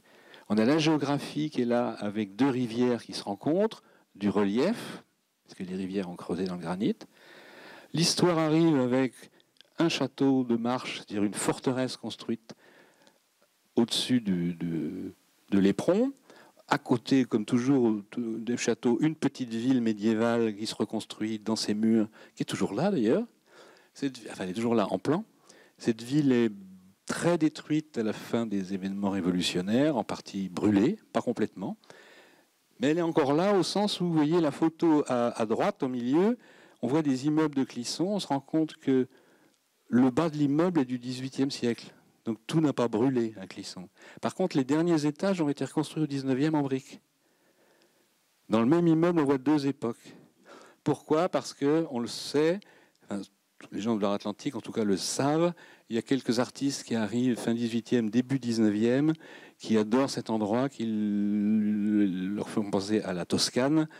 Et ils repartent de l'idée qu'on voit en bas à gauche avec ce dessin de Tivoli, un dessin du XVIIIe siècle, et cet amour du Grand Tour pour les paysages italiens. Ils disent on va reconstituer à Clisson un paysage italien. Ils rachètent le château en ruine, ils le figent. Ils reconstruisent des clochers à l'italienne sur les églises de Clisson. Ils construisent une villa à l'italienne avec un parc, avec des vues qui font qu'on voit un temple ou un temple de Vesta ou un temple de l'autre côté de la rivière. Donc la recréation, ils plantent des pins parasols, on crée un paysage qui lui-même aujourd'hui est une création patrimoniale, puisque c'est une création culturelle, patrimoniale, mais vous voyez qu'elle est géographique, géologique, historique, culturelle. C'est bien ça, un patrimoine, un paysage palimpseste. On peut le faire à une échelle beaucoup moins prestigieuse que le petit bourg de Mouais. Mouais, c'est une petite commune de Loire-Atlantique avec un petit bourg qui a échappé à l'urbanisation pavillonnaire. On dirait que personne n'est venu depuis le XVIIIe siècle. Pourtant, il est toujours là. C'est un petit bourg très vivant. Eh bien, quand on regarde le cadastre, on voit qu'il y avait une église, une chapelle, un moulin, une rivière et 2 maisons nobles. Quand on regarde le bourg aujourd'hui, tout est encore là, même si les bâtiments ont été reconstruits sur eux-mêmes. Il y a toujours le moulin, il y a toujours l'église, il y a toujours la chapelle, la rivière et les 2 maisons nobles. Il y a eu quelques maisons qui ont été construites au XIXe siècle, mais le bourg conserve toutes les traces de son histoire. Alors, ces catégories de patrimoine, dont je vous dis qu'ils sont très variés, moi j'ai l'habitude de les classer en 4 niveaux, parce que tous les patrimoines ne se valent pas, et tous ne sont pas considérés de la même manière. Des exceptionnels, des remarquables, des patrimoines de pays et des patrimoines communs. Patrimoine exceptionnel, on en a parlé tout à l'heure, Julien, les monuments historiques. Ça, tout le monde est d'accord pour dire que c'est du patrimoine, tout le monde est d'accord pour dire qu'il faut les protéger. Alors ça va d'un château médiéval à la maison radieuse de Le Corbusier à Rezé, qui est classée monument historique, au même titre que la cathédrale de Nantes. Ces patrimoines-là, ils sont protégés, ils sont accompagnés, il y a une aide financière, culturelle, technique, avec des bonnes entreprises, des architectes spécialisés, des financements publics. Bon, en gros, ces patrimoines-là, ils n'ont pas trop de problèmes. Il y a le cran en dessous, qui sont des patrimoines qui ne sont pas protégés au titre des monuments historiques, mais qui pourraient l'être à la limite. Ils sont juste à la porte. Ce sont des bâtiments publics, des églises, des mairies, des écoles, le marché de Châteaubriand à droite, vous voyez, un certain nombre de bâtiments comme ça dont tout le monde s'accorde à dire qu'ils sont beaux, intéressants et que ça vaut le coup d'y faire attention. Alors, ils peuvent être publics quand c'est les églises ou les mairies, ils peuvent être privés quand c'est des manoirs ou des châteaux. En général, leurs propriétaires sont conscients de la qualité de ces bâtiments. Souvent, il y a des architectes, souvent, il y a des financements, mais pas toujours. En tout cas, il y a des entreprises compétentes qui interviennent dessus, qui fait que globalement, c'est un patrimoine, même si on sait qu'il y a des châteaux en ruine, parce qu'on ne pourra pas sauver tous les châteaux de France, globalement, c'est quand même un patrimoine qui se maintient relativement bien. On a, en bas de l'échelle, je dirais, mais en échelle de taille, c'est tout ce qu'on appelle le patrimoine de pays ou petit patrimoine ou patrimoine de proximité, tout un tas de petits édicules qui ont la particularité à la fois la plupart du temps de ne plus servir à rien, parce qu'on ne se sert plus du lavoir ou du moulin, ou bon, on s'en sert plus, et pourtant les gens ont envie que ça se conserve. Alors heureusement, ça ne coûte pas très cher à restaurer. Souvent, il y a des associations qui s'en occupent, des habitants d'un village qui restaurent le four pour faire des pizzas, etc. Donc là aussi, curieusement, alors que c'est un patrimoine pratiquement inutile, les gens ils sont tellement attachés que c'est un patrimoine qui se tient bien. Et puis, il y a le gros du patrimoine. Alors je ne sais pas si c'est 70, 80, 90% du patrimoine. C'est ce que j'appelle les patrimoines communs, c'est-à-dire là où nous habitons, nous. Je dis nous parce qu'il y a peut-être quelques châtelains ici, mais je suppose que ça ne fait pas la majorité. En majorité, on habite tous dans des appartements, dans des maisons, plus ou moins grande taille, qui forment des rues, qui forment des places, qui forment des villages, qui forment des bourgs et qui forment des villes. C'est à la fois là où tout le monde habite, c'est là où tout le monde passe dans la rue, c'est là où on va dans un magasin. Donc c'est l'essentiel du patrimoine. C'est ce qui fait la matière même des villes. Et paradoxalement, c'est en grande partie pour ça que les touristes viennent en France. C'est-à-dire qu'évidemment, les quarts de Chinois vont à Versailles et retourneront à Notre-Dame de Paris. Mais il y a une énorme majorité des touristes qui vivent. Vous savez que la France est la première destination touristique du monde quand même. Et ce n'est pas uniquement pour les palmiers, il n'y en a pas. Donc les gens viennent visiter les villes. À Nantes, il y a énormément de touristes l'été, des Espagnols, des Italiens, des Allemands, des Hollandais. Bon, ils vont visiter le château, mais ils passent le reste du temps dans le Bouffay, à se promener dans les rues et à regarder les rues, à regarder du patrimoine commun. Alors ce patrimoine commun, il a beaucoup de qualités, beaucoup de diversité, mais il a beaucoup de défauts. Il faut l'adapter au mode de vie, parce qu'on n'habite plus aujourd'hui, on vit plus aujourd'hui comme en 1900 ou en 1700. Donc c'est un patrimoine qui a besoin d'être modifié, d'être adapté. Là, il n'y a pas de financement public. Il y a très rarement des architectes. Il n'y a pratiquement pas d'entreprises compétentes. Il y a plutôt des gens qui se promènent avec une camionnette et qui vous vendent du bardage ou une peinture pliolite pour mettre sur la façade ou un produit pour démousser la toiture. Donc ça doit bouger, c'est pas aidé, il n'y a pas de compétences. Donc finalement, c'est celui-là qui est menacé. Or, c'est l'essentiel de notre patrimoine. Et c'est là où on est tous co-responsables, par la banalisation, par des mauvaises interventions.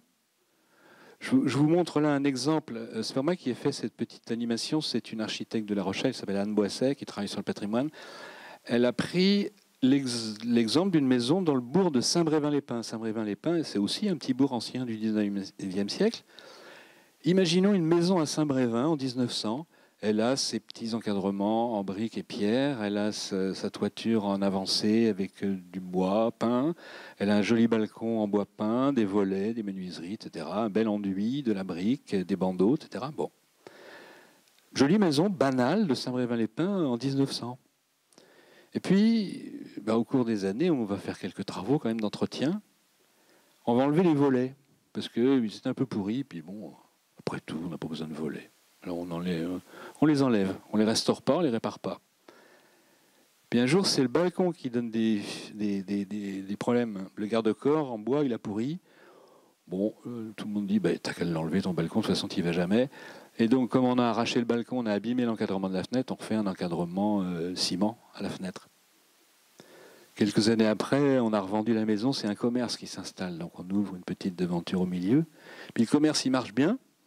Deuxième devanture. Il marche très bien. Troisième devanture. Là, on a vraiment un beau commerce. On continue. Bon, ça marche tellement bien qu'on fait un beau ravalement pour montrer qu'on est un commerce prospère. Alors là, évidemment, ciment, ciment blanc. Et puis la dernière intervention, c'est dans la toiture. On enlève ces bouts de bois là, un petit peu pourris, qui ne servent à rien et puis qui vont coûter cher s'il faut les refaire. Alors, c'est pas une fiction, ça, parce que regardez, à Saint-Brévin-les-Pins, la maison, elle existe. Là, on la voit à gauche en 1900 et on la voit à droite aujourd'hui. Donc c'est une banalisation progressive que personne n'a vue, que personne n'a souhaité même.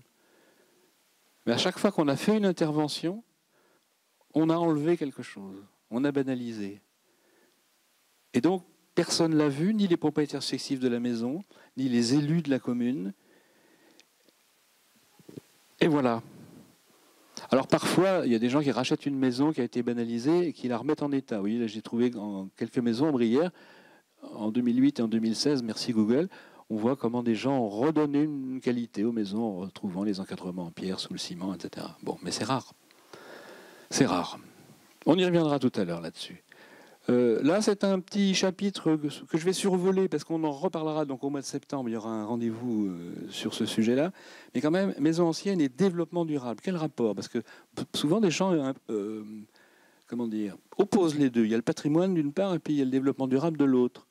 Et or, le spécialiste du patrimoine, arrêtez de nous emmerder. On a plus d'urgence. Nous, c'est la consommation d'énergie. Et puis, bon. Et là, en fait, entretenir et restaurer une maison, c'est du recyclage, hein. Si on l'appelait comme ça, on se rendrait compte que ça vaut le coup. Maintenant, tout le monde est pour le recyclage des fers à repasser ou des vélos. Eh bien, si on recyclait les maisons, c'est la même chose. On devrait même donner de l'argent. Parce que dans une maison, il y a de l'énergie qui est là. L'énergie, ce qu'on appelle l'énergie grise, toute l'énergie qui a été nécessaire pour aller chercher les matériaux, les extraire, les transporter, construire, assembler, décorer, etc. Puis après, entretenir. Il y a une énergie contenue dans une maison. Quand on détruit, on rajoute en plus une énergie de destruction. Et c'est une perte globale de ce qu'on appelle l'énergie grise parce qu'elle n'est pas visible. Le bâti ancien, il est écologique. Dans les maisons anciennes, il y a beaucoup de bois. Les charpentes, les planchers, les menuiseries. Il y a du bois partout. Le bois, ça stocke du carbone. Donc ça vaut le coup de le conserver. Et quand on change ses menuiseries, de les faire en bois. Ça a une très bonne qualité de l'air, une maison ancienne, parce que si elle est restée dans son état ancien, il n'y a pas de colle, il n'y a pas de pétrole, il n'y a pas de PVC, il n'y a pas de solvant. Tous les matériaux anciens, que ce soit la terre cuite, le bois, le plâtre, sont neutres.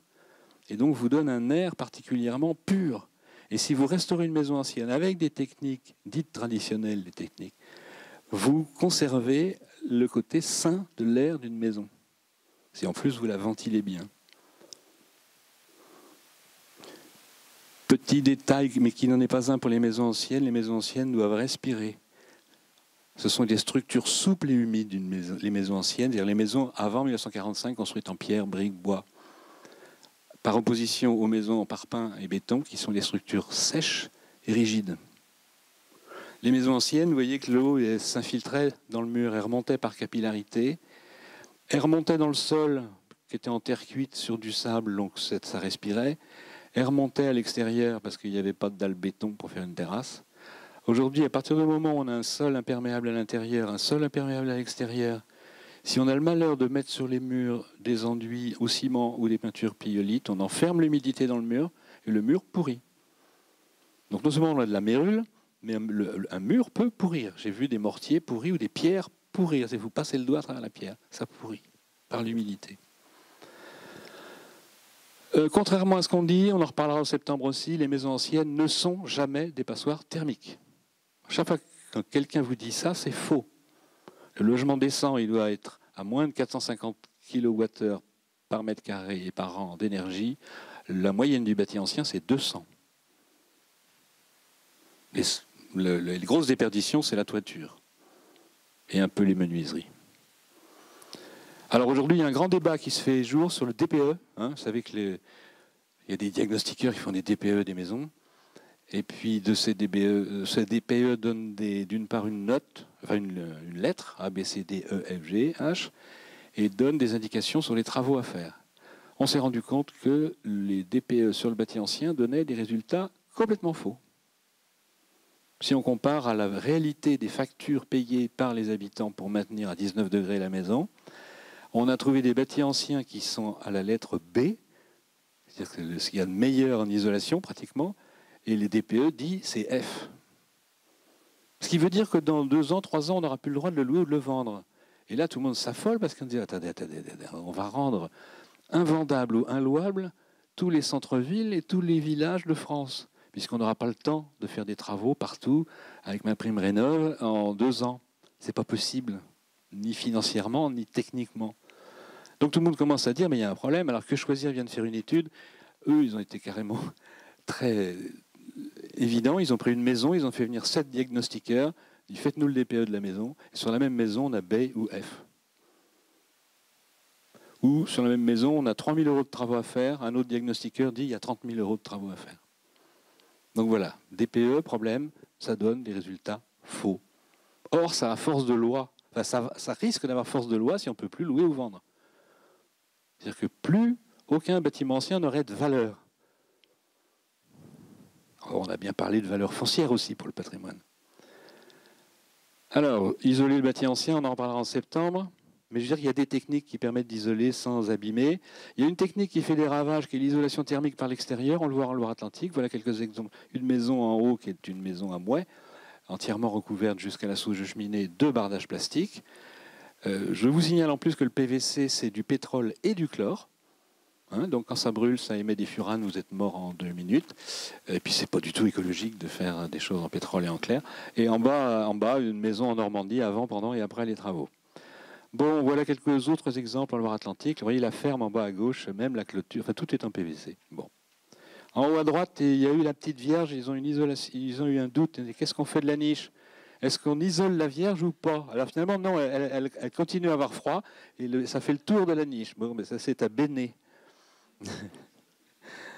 Alors, ce qui fait patrimoine dans une maison, je reprends la maison de Saint-Brévin, voilà, telle qu'elle est, et une autre qui est à vendre un petit peu plus loin, laquelle a le plus de valeur selon vous, laquelle auriez-vous le plus envie d'acheter ? Dans la rue, dans quelle rue avez-vous envie d'habiter ? À gauche ou à droite ? Bon.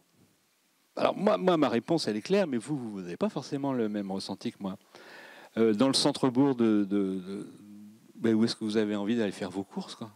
Tout simplement. Est-ce qu'il y a un côté qui est mieux que l'autre ou pas ? Pas pour tout le monde peut-être, mais je pense qu'il y a quand même la balance penche un peu. Alors qu'est-ce qui fait patrimoine dans une maison? C'est l'architecture d'abord, ce qui se voit, mais dans ses détails, dans sa totalité, les volumétries, les couleurs, les matériaux, etc., l'ordonnancement des fenêtres, et puis aussi tout un tas de détails de menuiserie, de ferronnerie, de briques, d'épis de fêtage, etc. Bon, ça, c'est facile à comprendre, et c'est ce qu'on a vu tout à l'heure s'enlever année par année dans la maison de Saint-Brévin, et faire qu'on n'a plus un aspect patrimonial. C'est aussi des choses qui ne se voient pas. C'est-à-dire que l'aspect patrimonial d'une maison, c'est justement peut-être que les maçonneries elles sont en bon état parce qu'elles respirent et que la maison ne va pas s'effondrer. Donc ça fait patrimoine. Est-ce que les menuiseries sont en bois? Est-ce qu'il y a dedans des éléments de second œuvre qu'on a gardés, des cheminées, des escaliers, des lambris, etc. Bon. Est-ce qu'on est plus dans un travail artisanal que dans l'achat de produits industriels dans cette maison ancienne? En disant ça, je ne dis pas qu'il faut que tout soit ancien dans une maison et qu'il faut habiter comme au XVIIIe siècle avec des sabots et une bougie. Je veux dire que plus on garde d'éléments anciens qui ont une certaine qualité, plus on garde un aspect patrimonial, et dans une démarche patrimoniale. On a le droit de refaire un intérieur complètement contemporain dans une maison ancienne, évidemment, et on a le droit de mélanger les deux, c'est encore mieux. Mais bon, des fois, une trace d'usage, une déformation. Et puis quelque chose d'important dans le bâti ancien, dans les maisons anciennes, c'est qu'on a des espaces qui sont atypiques. Au lieu d'avoir toutes des pièces à 2,50 m sous plafond et toutes les chambres de 9 et 11 mètres carrés, on peut avoir une grande chambre, une petite chambre avec 2,20 m sous plafond, des choses un peu tordues, etc. Et qui vont donner des espaces non normalisés, atypiques et souvent de qualité. Alors parfois, c'est bizarre, mais ce qui fait patrimoine dans un ensemble bâti, ce n'est pas les maisons. Là, j'ai pris quelques exemples de lieux où on aime bien aller en vacances, que ce soit à Noirmoutier, en Grèce, au Portugal ou à Ars-en-Ré. Eh bien, on remarque que le point commun de ces lieux-là, qui sont des lieux extrêmement prisés, c'est que les maisons sont pratiquement sans architecture autre que leur volumétrie et leur proportion. Il n'y a pas de décor, il n'y a pas d'encadrement de porte-fenêtre, quasiment pas. Il y a, à part des volets peints. Donc là, qu'est-ce qui fait patrimoine? Ce n'est pas tant l'architecture que l'urbanisme. La forme urbaine, la qualité des sols, le végétal, quand il y en a, les animations, les commerces. Donc vous voyez, parfois, ce n'est pas l'architecture, le patrimoine. La préservation du patrimoine est un projet. Je tiens beaucoup à cette idée-là, ce que je l'ai dit tout à l'heure, c'est comme l'intérieur d'une maison. Il ne s'agit pas de revenir en arrière, il ne s'agit pas de muséifier la France ou les villages, etc. C'est un projet, savoir de dire quel projet on a quand on fait une maison. Projet financier, mais projet de lieu de vie essentiellement. Et puis, un quartier, une village, une rue, quel est le projet? Est-ce qu'on veut une belle rue avec des belles façades, avec des végétaux, avec des arbres qui donnent de l'ombre, etc. Est-ce qu'on va vers la qualité d'un lieu agréable à vivre ou est-ce qu'on s'en fout, trottoir, voiture, façade en ciment? C'est pas la même chose.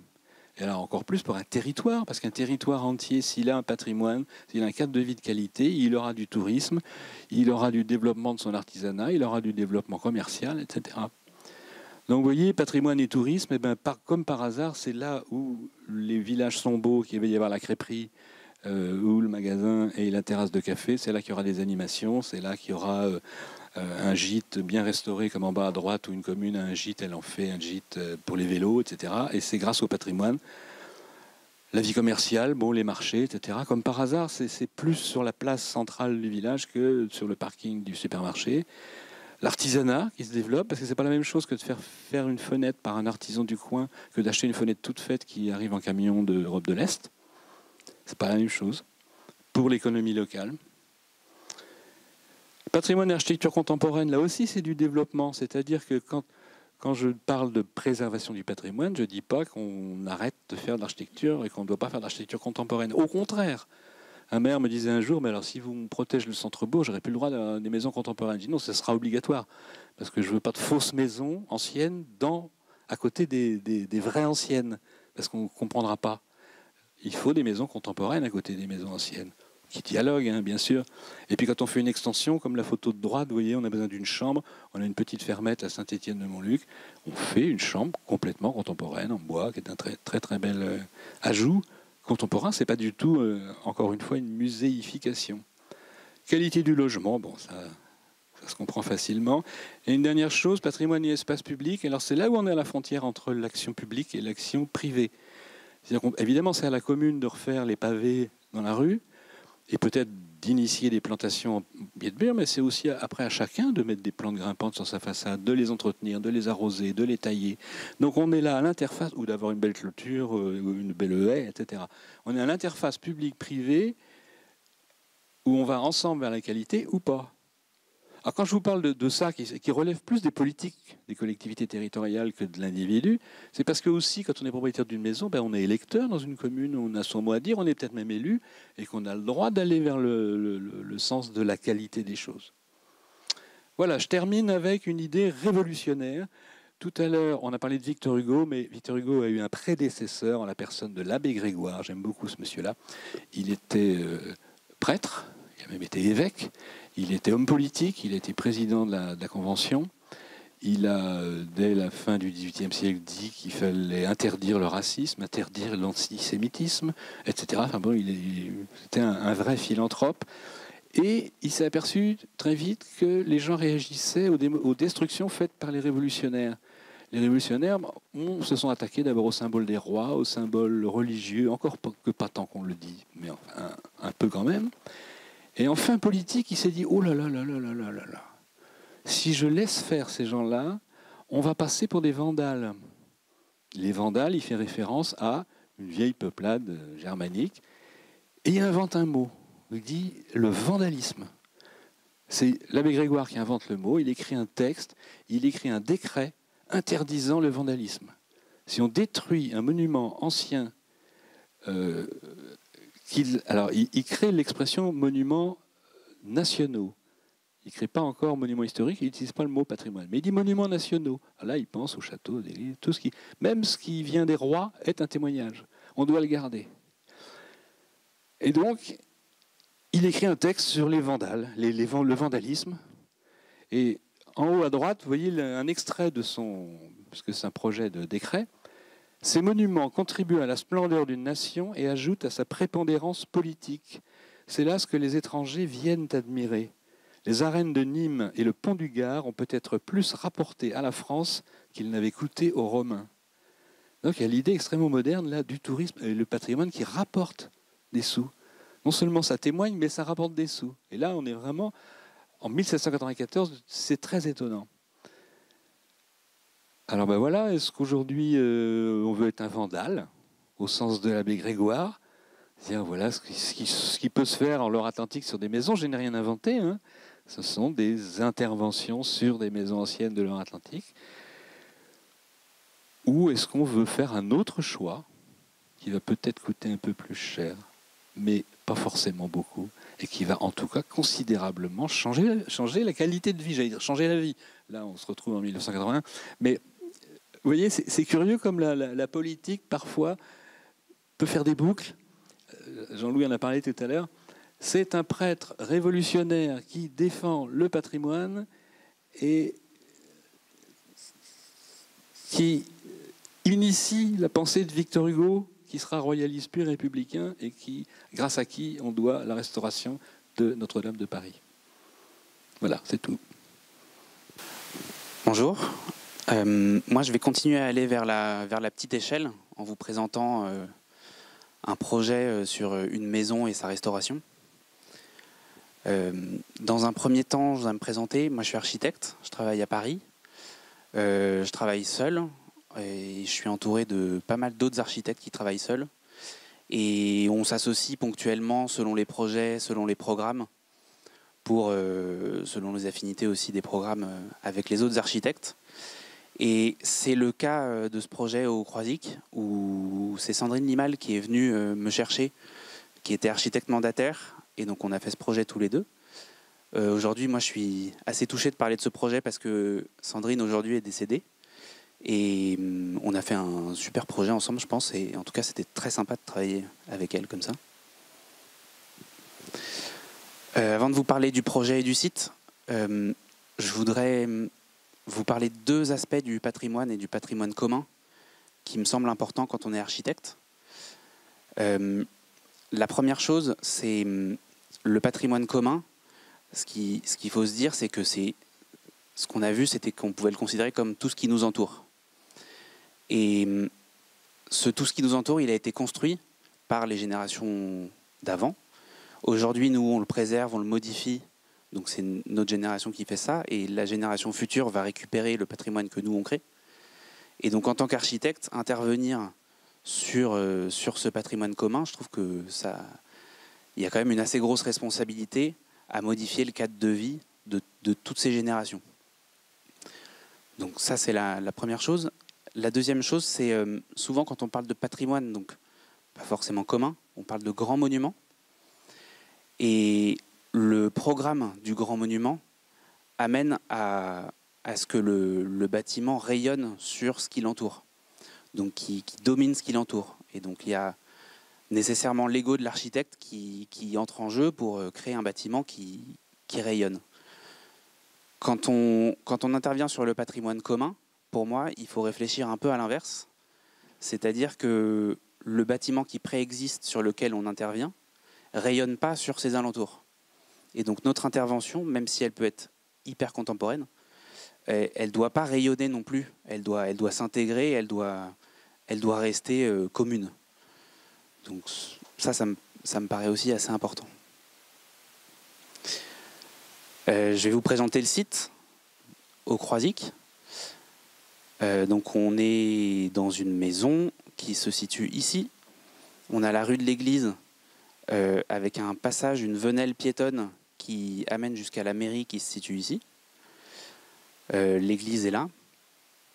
Et donc la maison qui nous concerne, c'est ce U ici, et plus particulièrement une des ailes de cette maison. Donc là, on peut voir ce qu'était la maison avant toutes les différentes interventions qu'il y a eu. Cette maison était composée de 3 maisons. Donc la première à droite, la deuxième au milieu qui s'étend en cœur d'îlot, la dernière qui sera l'objet du projet à gauche avec ce pignon particulier. La première intervention a consisté à réhabiliter l'intérieur de cette maison-ci et la seconde à rejoindre cette maison centrale avec la première maison et à détruire ce qui était au cœur d'îlot, de manière à recréer un bâtiment compréhensible en U et aussi faire le jardin et faire la venelle qui mène à la mairie. Donc voici, après ces 2 premières interventions, ce qui restait. Donc là, la façade avait été réhabilitée, l'intérieur était en ruine, l'extérieur était en ruine, le mur, il n'en restait pas grand-chose, et il n'y avait pas vraiment de jardin devant. Donc le projet dont je vais vous parler sera principalement comment on a travaillé cette façade et cette extension. Donc, vu depuis la venelle, dans l'autre sens, avec les matériaux qui prennent la lumière d'une assez belle manière. On y reviendra. Et quand on a fait ce projet avec Sandrine, il y a eu une histoire un peu rigolote qui nous est arrivée en tant qu'architecte, c'est qu'on ne savait pas très bien comment aborder ce pignon, parce qu'il avait une géométrie qui était quand même très particulière, et on savait pas trop quoi faire. Donc on s'est baladé au Croisic, et on a remarqué qu'au Croisic, on avait à pas mal d'endroits des excroissances du bâti, qui venaient se coller au bâti, qui formaient des petites tours qui servaient sûrement à plein de choses différentes. Ça pouvait être des escaliers, ça pouvait être des toilettes ou juste des petites pièces en plus. Et en fait, on s'est assez vite dit que venir rattacher un petit objet singulier sur notre façade, ça allait pouvoir nous aider à régler pas mal de problèmes.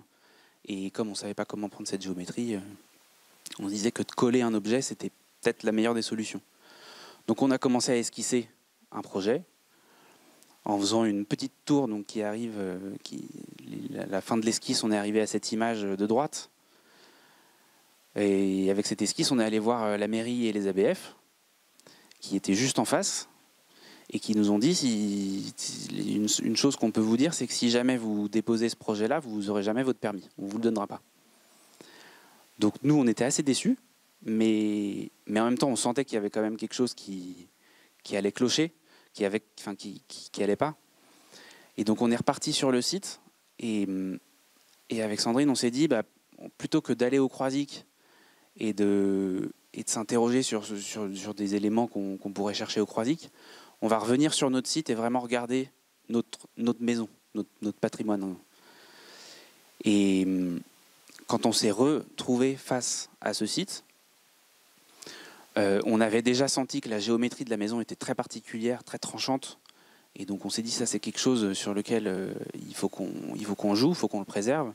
Et il y avait ces deux murs qui étaient les murs de façade, donc qui sont les murs de structure, qui ne sont pas de la même taille parce que c'est pas au même endroit de la façade, qui avaient une force, une assez belle force. Et cette image elle exprime bien la manière dont on a vu la maison, avec ces deux murs qui sont sur les côtés, qui expriment avec force cette maison qui se tient comme ça debout malgré le temps. Et donc on a commencé le projet en se disant qu'il fallait qu'on préserve la géométrie, les murs. Et donc notre projet dans le programme, il fallait qu'on fasse une petite extension d'une vingtaine de mètres carrés. Donc nous, on est intervenu sur la maison, je ne sais pas si on voit, oui, qui se situe ici, donc elle est très en longueur, elle est restée indépendante. Et donc c'était la réhabilitation intérieure et extérieure. L'extension, on n'avait pas beaucoup de choix parce qu'il fallait faire une extension en rez-de-chaussée. On est entre deux murs, c'est très étroit, donc l'emplacement de l'extension était assez évidente. Voici l'image qu'on a faite pour le permis, la réalisation. Et donc vraiment, dans cette extension, le travail du pignon qui vient changer la matière de la maison et qui vient aussi se mettre en retrait des deux murs de façade, nous, ça a été l'essentiel de notre projet. Là, c'est une élévation avec le pignon qui se pose sur l'extension qui vient en dessous. Et vraiment, ces 20 cm de décalage, c'est assez littéral. Tout à l'heure, ce que je disais, c'était que il fallait parfois mettre son ego un peu de côté, mais parfois, il faut utiliser son ego. Mais dans ce cas-là, je pense qu'il ne fallait pas. Et ces 20 cm, pour nous, ils ont fait tout le projet. Et même si c'est un petit peu littéral, je pense que ça permet de redonner du volume aux deux murs de pierre qui sont de chaque côté, et donc de leur faire prendre une importance particulière. Avec ensuite un matériau au centre de ces deux murs qui a été choisi, donc le bois, qui est un matériau plus léger, donc qui participe aussi à mettre en avant, ces deux grands murs. Et la toiture, surtout la toiture qu'on a voulu absolument préserver, on n'a pas changé ni l'angle ni quoi que ce soit. Et par rapport aux matériaux, la maison, cette extension, elle est en contact direct avec la venelle. Et les passants qui passent et qui vont vers la mairie, ils peuvent vraiment venir toucher la maison. Donc ils sont vraiment en contact direct. Et nous, notre arrivée de lumière principale, elle était dans le jardin. Et on voulait quand même profiter d'une autre arrivée de lumière, si possible assez grande, sur le côté est. Et donc on a assez vite pensé mettre en place ici une grande fenêtre avec un claire-voie en bois devant, donc qui permet de se protéger des passants.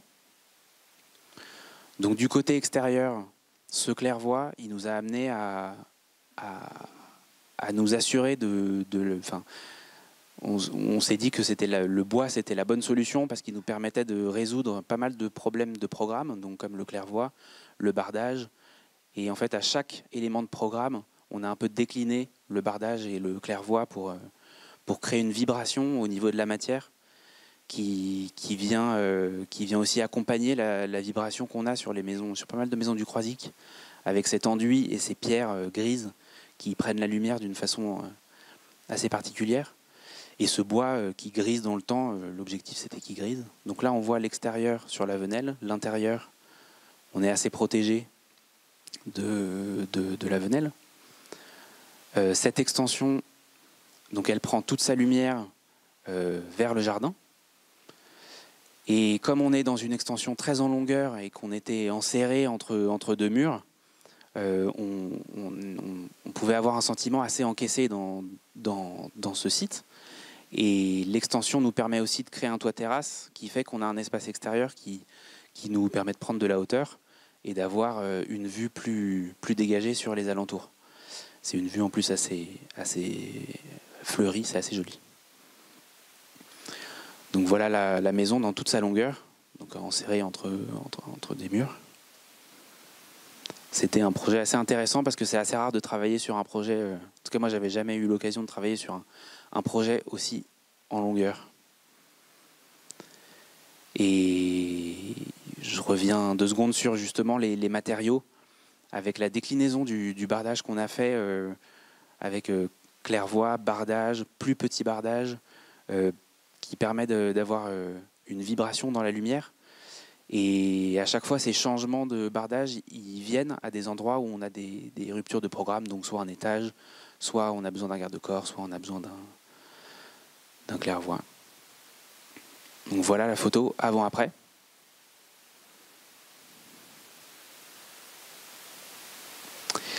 Et je voudrais conclure en parlant d'un bâtiment un peu plus grand, donc qui n'est pas de moi, qui est des architectes Diener et Diener. Parce que pour moi, quand on parle de patrimoine et d'autres sujets, mais c'est vraiment un projet qui fait référence. C'est un projet à Berlin, c'est le Muséum d'histoire naturelle. C'est un bâtiment qui a été détruit pendant la Seconde Guerre mondiale, partiellement détruit.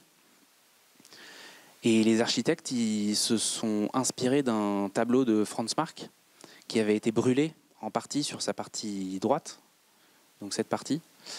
Et c'est Paul Klee qui a restauré le tableau. Et pour sa restauration, volontairement, il a dit « Moi, je vais refaire l'identique d'après photo, mais je vais décaler la gamme de couleurs d'un ton vers le bas. » Ce qui permet de faire une œuvre, pour reprendre les propos qui ont déjà été tenus, une œuvre palimpseste, mais qui permet de se projeter dans le temps. Donc quand on regarde cette œuvre, on voit une œuvre, mais on voit aussi le temps de la vie de cette œuvre. Et ça, je trouve ça très beau. Et les architectes, ils ont fait, Diener et Diener, ils ont fait pareil dans leur projet. Ils ont récupéré donc, cette façade de briques et ils ont travaillé un moule en béton où ils ont été jusqu'à reproduire les joints des briques pour venir compléter le bâtiment qui existait avant, mais en décalant le matériau et la trame de couleur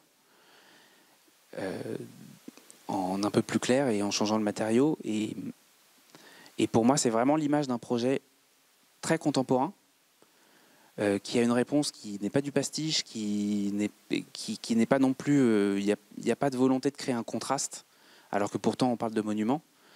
Et c'est vraiment un bel exemple. Et je pense que quand on se balade à côté, même si on n'est pas capable de dire les dates de destruction, de création, on comprend ce qui s'est passé avec ce bâtiment. Et donc quand on intervient sur le patrimoine, il me semble que c'est important de garder ça à l'esprit, c'est de faire en sorte que les gens puissent toujours se balader et regarder et comprendre l'évolution dans le temps de leur ville, de leur espace de vie et du bien de notre bien à tous.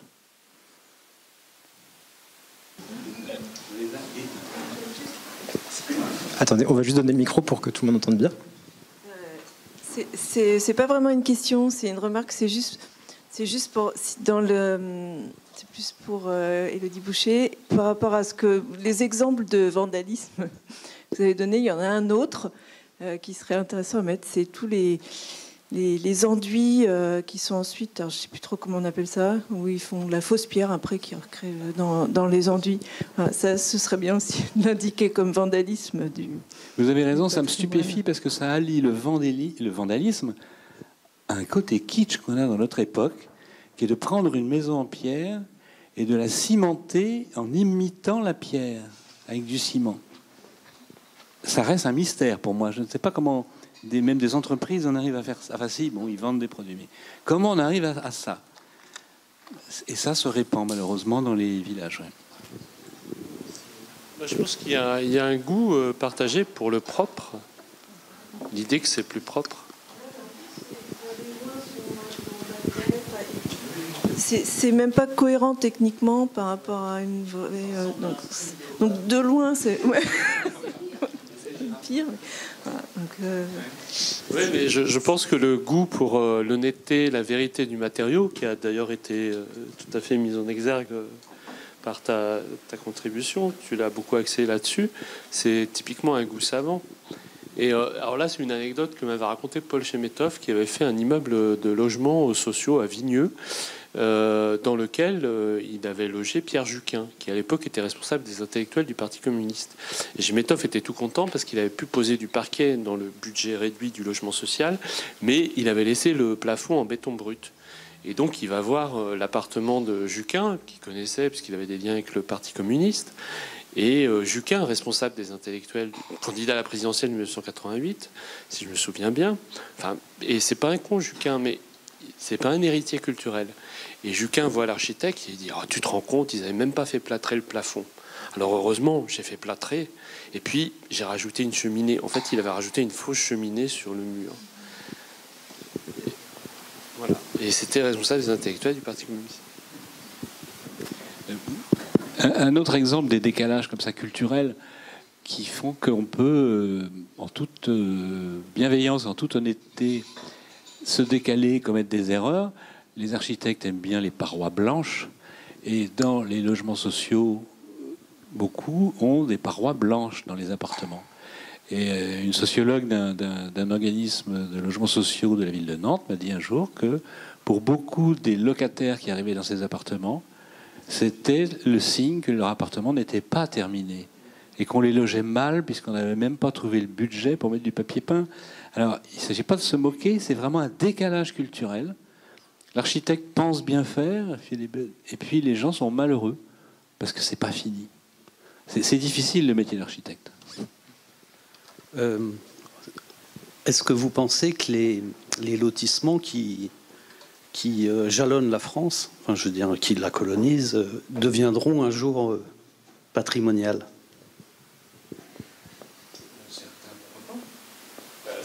Certains le sont devenus, mais ceux qui avaient de l'être le sont devenus. Et j'ai peu de. Enfin, si, par exemple, j'habite à Saint-André-des-Eaux, qui accueille le golfe de La Baule.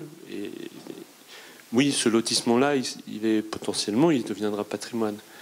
Mais par ailleurs, Saint-André-des-Eaux est passé de 800 habitants à 7500 en l'espace de 30 ans.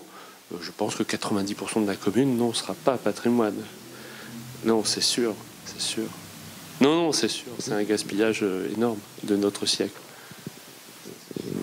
Alors, ce que vous dites interroge un phénomène qui devient très présent avec ce qu'on appelle, encore un acronyme, la zéro artificialisation nette ZAN, qui interdit maintenant, ou qui limite fortement les possibilités d'urbaniser les terres agricoles et les terrains naturels.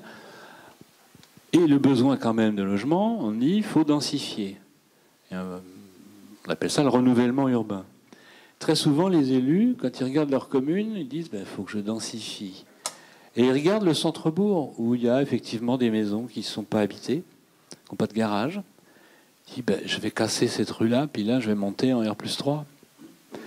Et moi, j'ai toujours souvent tendance à penser que plutôt que de casser le centre-bourg, qui a une qualité architecturale et patrimoniale, et si on cassait le lotissement des années 60, qui est juste à côté, des petites maisons mal foutues avec des toutes petites pièces, des maisons pas isolées, dont les gens ont 85 ans, les habitants, les propriétaires. Est-ce que le renouvellement urbain, il ne pourrait pas se faire en extension des bourgs anciens sur des lotissements modernes? Sauf que là, c'est tabou. Détruire un lotissement, c'est très très mal vu. Alors que souvent, ce sont des maisons sans qualité, avec des voies en bitume, des jardins sans qualité, il n'y a même pas d'arbres, il n'y a rien. Mais c'est de la maison individuelle, donc on ne va pas y toucher pour faire du collectif. Alors peut-être que ce serait souvent la bonne solution. C'est exactement ce qui se passe chez moi. Oui, j'habite en centre-bourg et pas en lotissement, et le centre-bourg est en train de se densifier avec une ZAC multisite, et les lotissements patouchent. Non, tu ne touches pas à la raquette. Ouais, je voudrais rester sur les centres-bourgs. C'est vrai que c'est très compliqué d'avoir un regard d'un centre-bourg classique qui a du charme pourtant, mais le regard que la plupart des habitants de la commune portent sur ce bourg, ils trouvent qu'il est quelconque ou qu'il n'a pas d'intérêt, ou que donc on y fait un peu n'importe quoi, ou on est en capacité d'y faire un peu n'importe quoi. Donc c'est bien le regard des usagers, des habitants, qui fait que ça vaut quelque chose ou que ça ne vaut rien du tout. et que valoriser des architectures plutôt banales, qu'on qualifie de banales, renforcer le caractère banal des choses ou renforcer simplement le regard qu'on porte par la végétalisation, par peut-être des restaurations tout à fait ordinaires mais de qualité, ce serait donc la solution, quoi, parce que enfin, on est confronté là où on habite à ce genre de problème, quoi. Et comme vous dites, les dents creuses, tout ça, on essaie de faire de la densité, mais de densifier, mais est-ce que c'est, on perd un peu de l'âme de ce qui était ce bourg, ce village, voilà. Non, mais c'est très juste, mais je pense, et je vais laisser Élise répondre sur les questions spécifiquement architecturales, je pense que le problème de ces bourgs, c'est que la pression sociale, en effet, n'est pas là pour les préserver, mais parce que les gens n'y vivent pas, ils travaillent ailleurs. Pour eux, c'est un passage obligé, c'est un point de ralentissement avant les 15 bornes à faire pour aller sur leur vrai lieu de vie. C'est la périurbanisation, c'est les conséquences de 40 ans d'urbanisme. Et les qualités du bourg, elles commencent à peine à être reconnues. Oui, mais justement, alors, ça conforte ce que vous dites, c'est-à-dire qu'effectivement, les bourgs ne sont que des lieux qu'il faudrait renforcer pour avoir du tourisme dans le bourg, amener les gens, voilà, en ayant un bourg de caractère, et puis après ils passent et il y a la grande surface qui est à l'extérieur, quoi. Mais c'est la seule solution de développement des petites communes pour faire un tourisme durable, un tourisme qui est durable, quoi. Il n'y a pas d'autre mot. Et ce que vous avez dit est vrai, c'est que les personnes qui possèdent une maison dans un bourg, une petite maison toute simple, se disent pas, chez moi c'est du patrimoine. J'ai un bien, et quand on leur parle de patrimoine, ils disent, mais moi non, j'ai juste une vieille maison. C'est qu'effectivement là c'est le regard culturel qui n'est pas le bon. Le mot patrimoine, il rentre pas en ligne de compte là. J'ai une vieille maison. Si on arrive à convaincre ces propriétaires que leur maison, elle a de l'intérêt, elle a des qualités, ça va être les meilleurs défenseurs du patrimoine. Parce que les meilleurs défenseurs du patrimoine sont les gens qui sont persuadés que leur maison est jolie et qui méritent qu'on y fasse attention.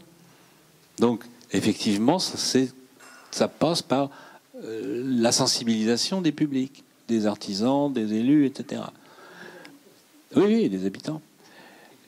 Et puis une deuxième chose, c'est que souvent on dit, bah oui, mais ces maisons, là, on peut pas faire des grands logements pour des familles, on a besoin de logements avec 4 chambres pour... Bon.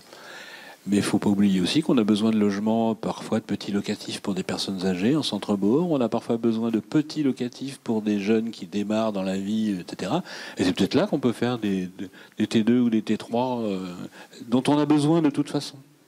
Enfin voilà, donc c'est tout ça. Alors là, on parle de politique urbaine. Hein. Je vous rappelle que urbanisme et politique, c'est le même mot. Il y en a un qui est en grec, l'autre qui est en latin, mais ça veut dire exactement la même chose. C'est les affaires de la ville. On dépasse le cadre de la personne propriétaire d'une maison.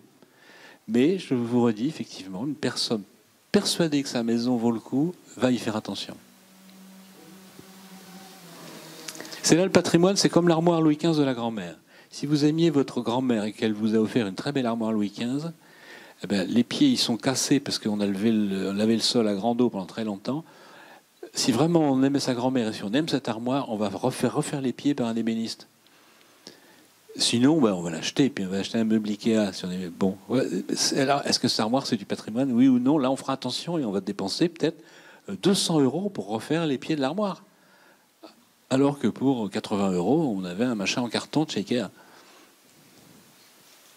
Qu'est-ce qui fait patrimoine? C'est ça la question, mais c'est intéressant parce que ce que vous avez dit là...